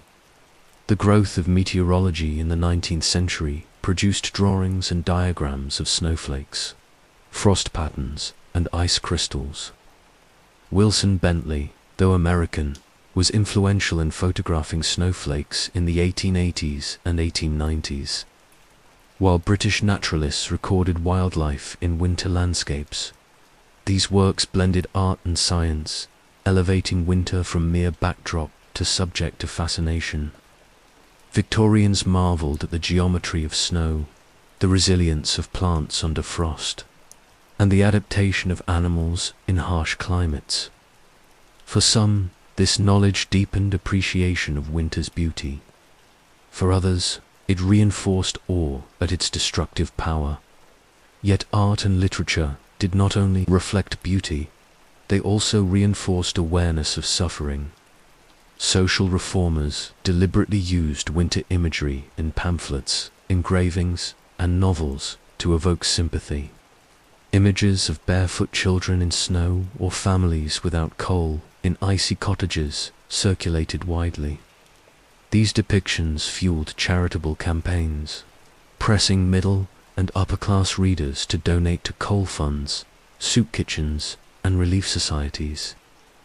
Art thus became an instrument of moral persuasion, transforming winter's cruelty into arguments for compassion and reform. The cultural memory of winter was also shaped by folklore, preserved in Victorian collections.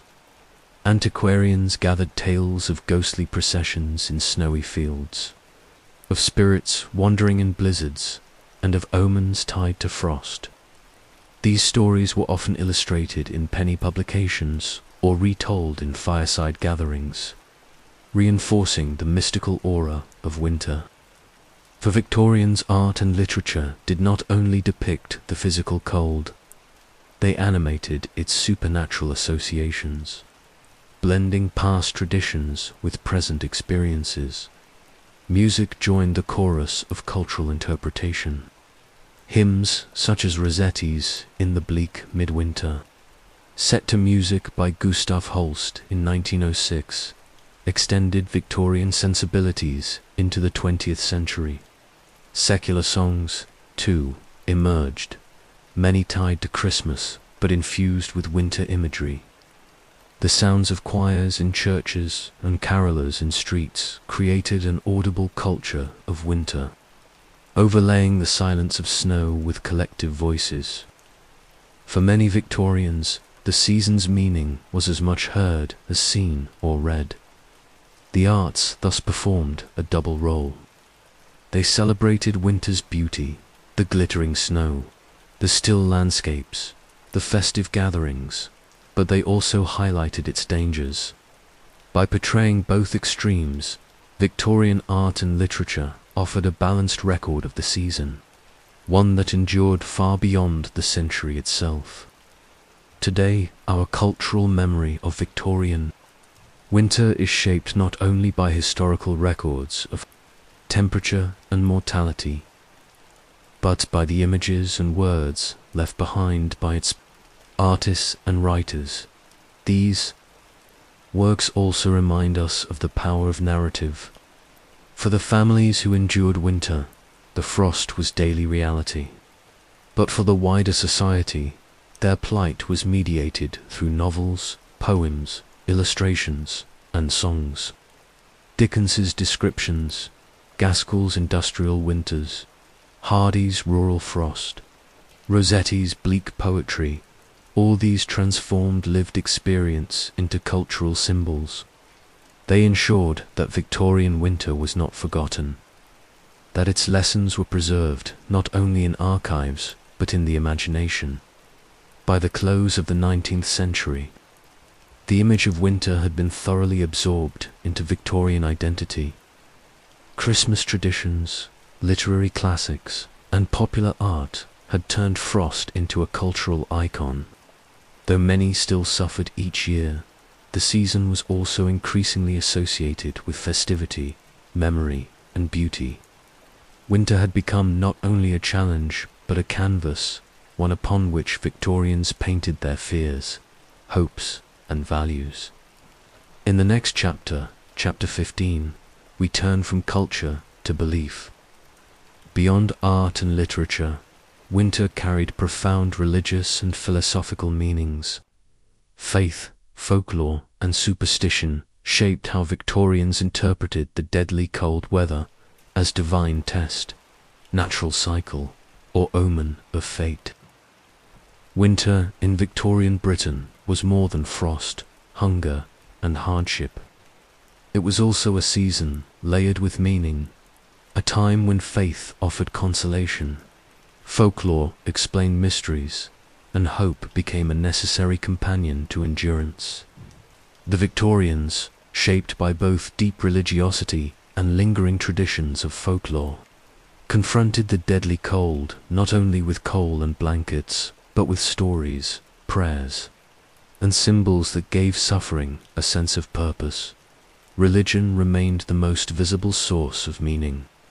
The 19th century was an age of strong Christian conviction, though also of growing doubt and secular challenge.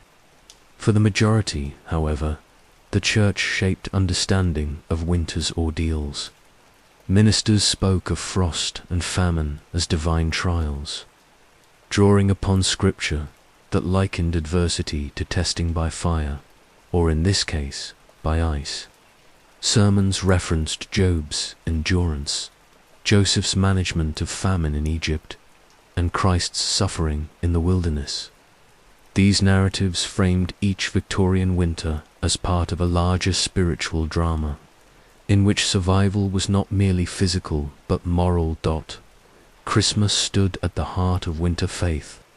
The season, revived and reshaped in the Victorian period, blended religious devotion with cultural ritual. Nativity scenes in churches, candlelit services, and midnight masses offered warmth of spirit against the cold outside.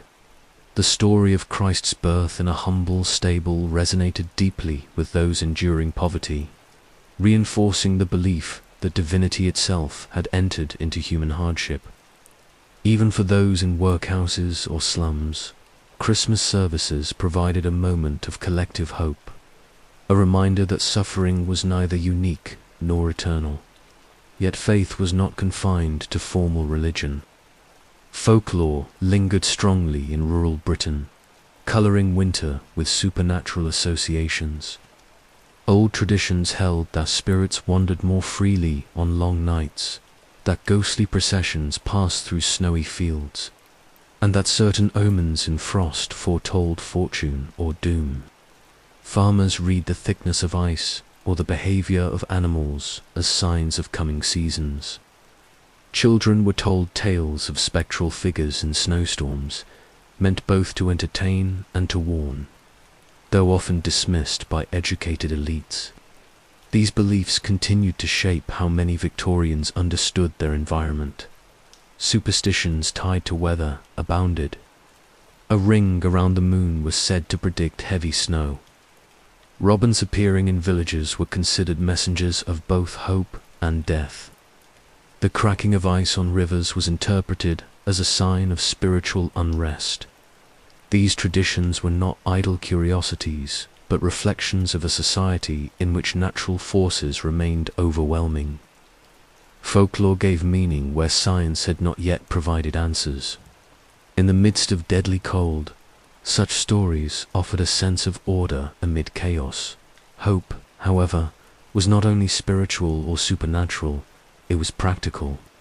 Families clung to rituals of endurance, marking the days until spring. Calendars and almanacs played an important role, reminding people of the gradual turning of seasons. The celebration of Candlemas in early February, with its symbolic candles, marked the halfway point of winter and carried a message of approaching light. Such rituals, blending Christianity with older seasonal observances, gave psychological relief to those weary of frost. Community traditions also nurtured hope. In villages, neighbours gathered for storytelling on long winter nights, preserving oral histories that reinforced collective identity. Folk songs about endurance, harvest, and survival were sung in cottages as snow piled outside. Even in urban slums, where hardship was acute, street musicians and carolers provided fleeting relief.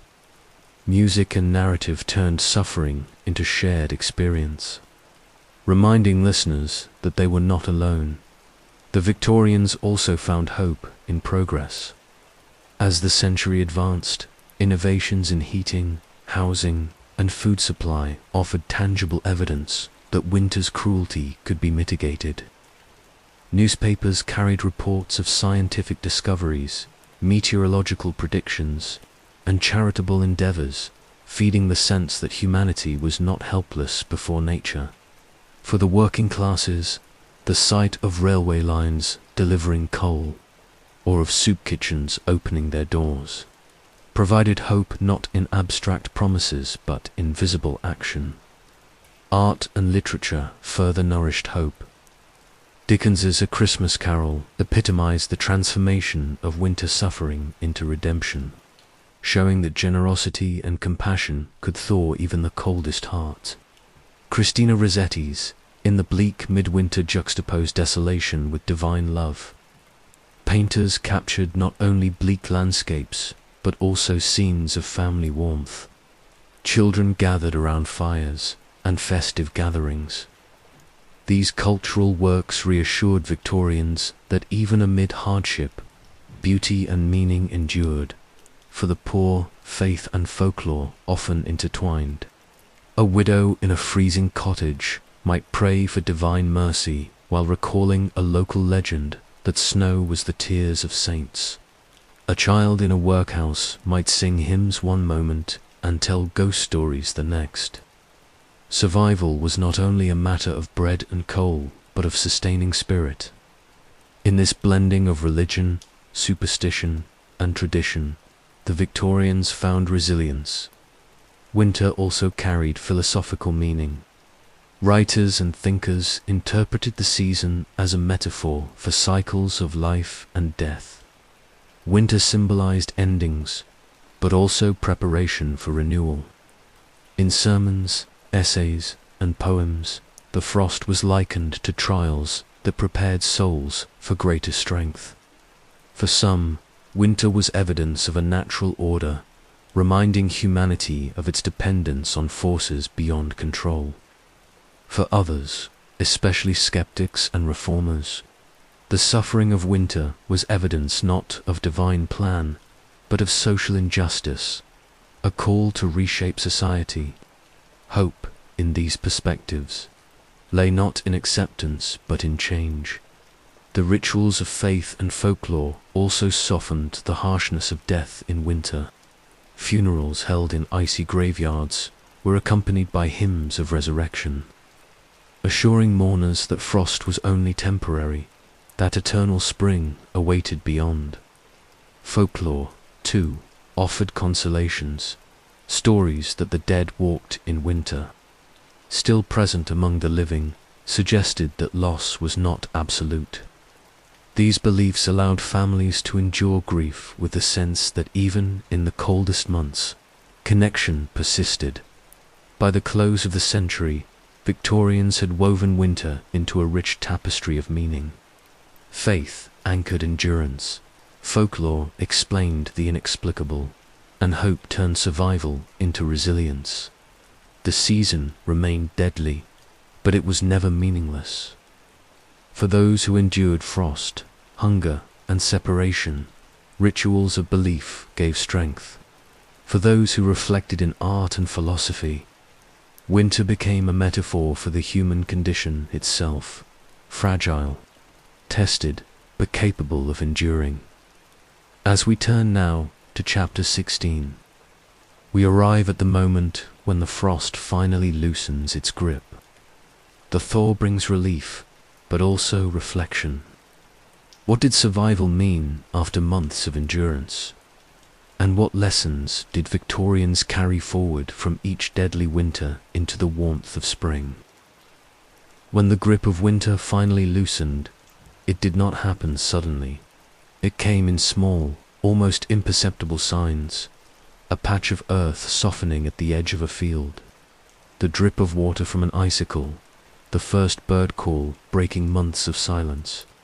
For Victorian families, these moments were charged with relief, anticipation, and memory. The thaw was not only a change of weather, but a transformation of existence. It marked the line between death and survival, between endurance and renewal. The end of winter carried immense agricultural significance.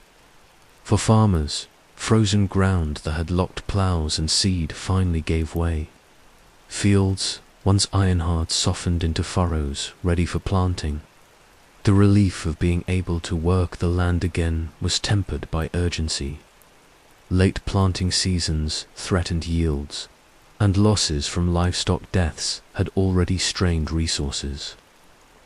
Diaries from the 1840s and 1850s record farmers moving quickly as soon as frost retreated, sometimes laboring from dawn until dusk to make up for lost time.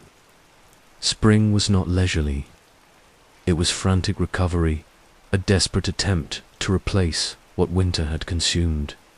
For urban families, the thaw meant markets refilling with produce, coal prices dropping, and illnesses easing. Physicians noted sharp declines in respiratory deaths as temperatures rose.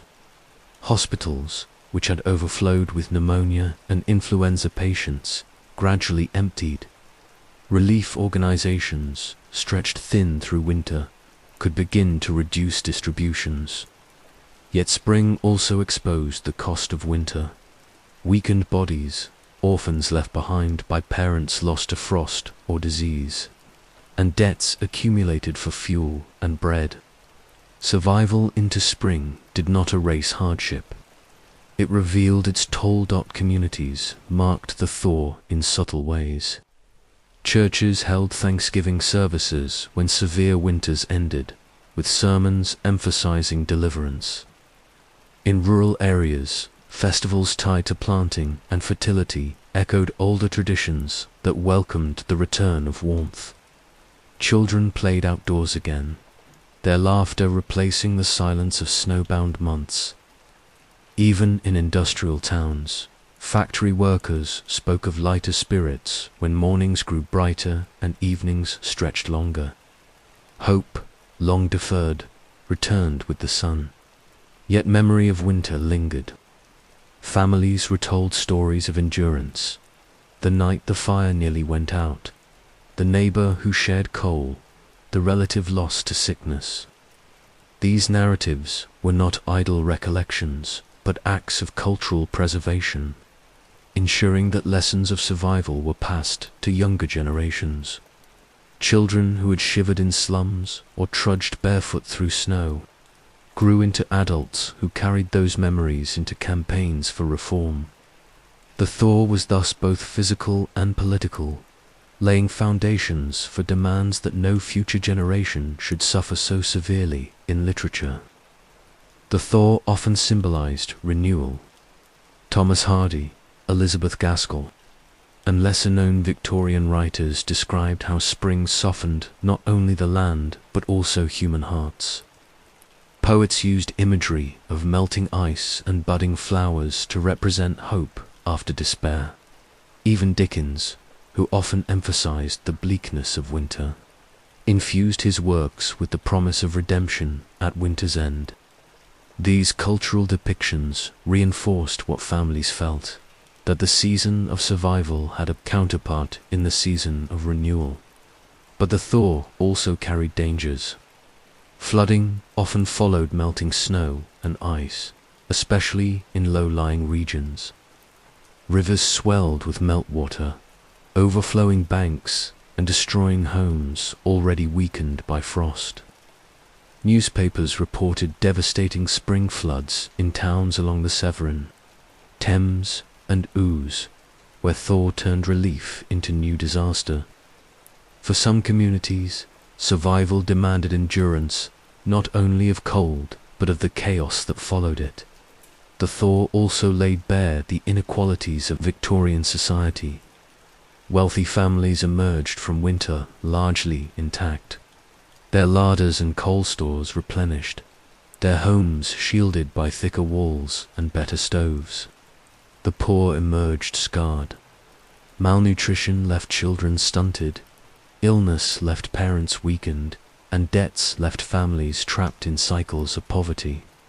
Social reformers seized upon these contrasts, arguing that while nature had delivered winter, society had delivered inequality.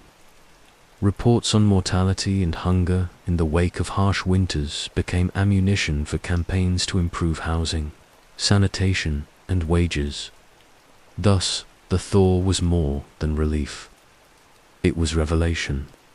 It exposed both resilience and vulnerability. It showed which families and communities had resources to endure, and which had been abandoned to suffering.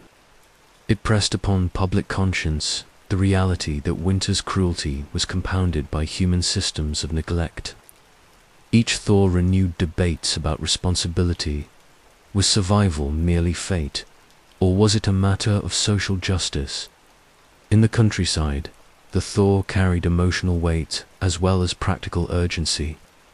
Shepherds counted surviving flocks, often finding losses too great to recover quickly. Farmers walked fields littered with carcasses of livestock, reminders of storms that had buried animals alive. Yet, amid loss, signs of life brought hope. Lambs born into warming air, buds appearing on hedgerows, birds returning to hedges and skies. These symbols reassured families that survival was not in vain. Urban streets also transformed. Icy cobbles gave way to muddy but navigable roads. Markets bustled with goods again, though prices remained high for months. Beggars and homeless families, who had crowded into doorways, dispersed into streets once more, seeking work as conditions improved. Public parks filled with skaters turned walkers, their ponds thawed and their lawns muddy but open. The city, muffled by frost, resumed its noisy rhythm. Culturally, the thaw reinforced the Victorian association of winter with morality. Newspapers and preachers alike emphasized that those who had shared coal, food, or clothing had passed a test of compassion. Conversely, those who had hoarded or ignored suffering were condemned as morally bankrupt. The thaw, in this sense, became a moment of accounting, a chance to reflect on choices made in the season of trial. For some, it was an opportunity to repent and do better. For others, it was a chance to celebrate resilience and generosity already shown. The thaw also influenced science. Meteorologists compared seasonal data, analyzing how quickly frost gave way and predicting impacts on agriculture. Early climatologists used records of severe winters and their aftermaths to theorize about broader patterns, linking local suffering to global shifts. The Victorians did not yet have modern climate science, but they increasingly recognized that patterns of frost and thaw shaped not only individual lives, but national economies. On a personal level, the thaw often carried profound psychological release. Diaries from the period revealed joy at the first open window, the first walk without frostbite, the first night without smoke choking a closed room. Families wrote of relief at seeing green again after months of white and grey. For many, the thaw was a reminder of the cyclical nature of hardship, that suffering, however severe, was not endless. This knowledge itself became a form of hope, carried forward into future winters.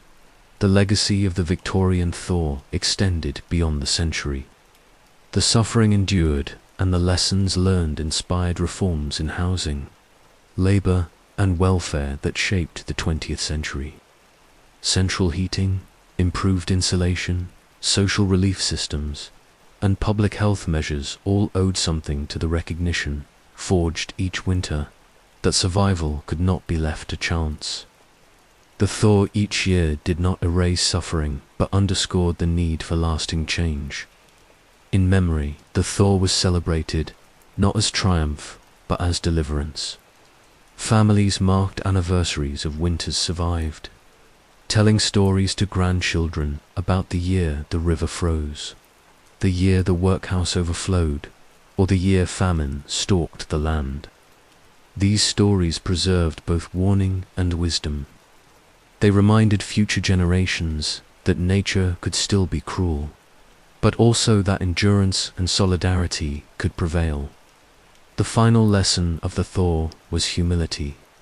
For all the innovations, rituals, and reforms, Victorians remained aware that nature retained immense power. The frost could not be abolished. It could only be endured. Spring reminded them that survival was possible, but it also underscored how fragile that survival had been. Every thaw carried within it both relief and warning, that next winter might be harsher still. And so, as the ice melted and rivers ran free, Victorian families did not forget. They carried forward lessons of resilience, of compassion, of reform, and of humility. The thaw was not an end, but a beginning, the start of another cycle of labor, another preparation for the cold that would inevitably return. For them, as for us, winter was not only a season, it was a mirror of human endurance. The story of Victorian winters of frostbitten nights and desperate days does not end with the thaw. It lingers, echoing across centuries, reminding us of the human struggle against forces greater than ourselves. For those who lived in 19th century Britain, each winter was not merely a season, but a trial, one that tested endurance, morality, and the bonds of community. To understand those winters is to glimpse the fragile line between life and death, resilience and despair. What lessons remain? The first is that survival was never solitary. Families who endured owed their lives to networks of support, neighbors sharing coal, churches distributing bread, reformers establishing soup kitchens. In a society sharply divided by class, winter revealed both cruelty and compassion. It exposed those who turned away from suffering and those who opened their doors to strangers. The moral test of winter was one of solidarity, and those who failed it were remembered as much as those who passed. The second lesson is the importance of preparation. Agricultural communities knew that survival hinged on harvests laid down before frost. Urban families saved pennies for fuel, repaired clothing, and insulated homes as best they could. Governments and reformers debated relief funds and poor laws, often too slowly, but with increasing recognition that winter was not an unpredictable accident, but an annual certainty. Victorians learned, again and again, that survival demanded foresight, and that when foresight failed, consequences were measured in lives lost. The third lesson lies in inequality. Wealthy families passed winters behind heavy drapes and warm stoves, their cellars stocked with imported goods. The poor shivered in single-room tenements, their diets shrinking to bread and weak tea. Winter laid bare the structural injustices of Victorian society, showing that nature's cruelty was sharpened by human neglect. Reformers like Charles Booth and Henry Mayhew documented these disparities, using statistics and first-hand accounts to argue for change. Their work planted seeds for future welfare policies, proving that the suffering of winter could inspire lasting reform. Another enduring lesson is that culture preserves memory even when hardship is forgotten. Dickens's snowy streets, Rossetti's bleak midwinter, Hardy's frosted fields.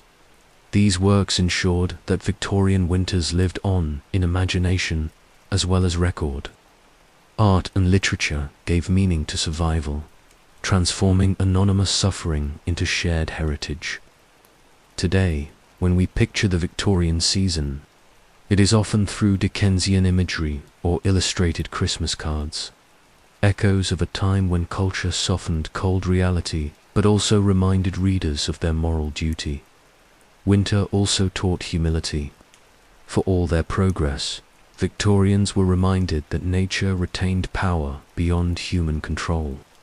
Frost closed rivers, storms buried livestock, and disease thrived in cold, damp air. Each thaw was relief, but each freeze was warning. The Victorians endured by recognizing their limits, by adapting, and by placing faith, whether in God, community, or progress, that survival was possible. That humility, tested year after year, remains a timeless lesson. The epilogue of Victorian winters also forces us to confront memory. Many who endured did not live to tell their stories. Their voices are preserved only in mortality tables, parish records, and newspaper obituaries. Yet their suffering was real, and their endurance shaped future generations. Children who survived frost grew into adults who carried scars, but also resilience. Families that endured told stories of the winter their roof collapsed under snow, the winter their neighbor died of hunger, the winter they nearly lost everything but clung to hope. These memories passed down formed cultural DNA, invisible but powerful. What then do these winters mean for us today? In an age of central heating, insulated homes, and global supply chains, the idea of death by frost may seem distant. Yet extreme weather remains, and inequality persists. The lessons of Victorian endurance remind us that technological progress alone does not erase vulnerability. Survival is as much social as it is technical. Communities, policies, and compassion remain as vital as stoves and coal once were. The final lesson is resilience, not as romantic triumph, but as daily persistence. Victorian families did not endure because they were stronger than us. They endured because they had no choice. Their resilience was forged in necessity, in the will to see another day, in the hope that spring would return. That resilience speaks across centuries, reminding us that human beings, though fragile, are capable of immense endurance when pressed to the edge. As the 19th century closed, many of the reforms inspired by winter suffering began to bear fruit. Housing acts improved conditions, public health initiatives reduced mortality, and growing labor movements demanded fair wages to prepare families for seasonal trials. By the early 20th century, winters remained harsh, but the systems of support were stronger. The legacy of Victorian winters was thus not only hardship, but progress, carved out of suffering and carried forward into a new century. And so, the story of Victorian winters does not close with a single thaw. It continues in the warmth of reforms, the endurance of culture, and the lessons we inherit. Winter was a season of death, but also of revelation, exposing the fragility of life, the cruelty of neglect, and the strength of solidarity. Its legacy is a reminder that history is not only about kings and wars, but about families huddled by fires, neighbors sharing coal, and children surviving to tell their grandchildren of the winter that nearly ended them. In the end, the deadly cold of Victorian Britain was not only an environmental reality, it was a mirror held up to humanity. It showed who we were when stripped of comfort, when tested by frost. And in that mirror, we see truths that remain as relevant now as they were then. That survival depends not only on endurance, but on compassion. Not only on strength, but on solidarity. As we close this journey, imagine the final image of the season, the snow melting, rivers flowing again, church bells ringing as people step into muddy streets, and children chasing each other in the pale spring sun. Behind them lies frost and hunger, but before them lies renewal. That was the rhythm of Victorian winter's trial, endurance, thaw, and hope. It is a rhythm as old as humanity, and one that continues to remind us who we are when the world grows cold.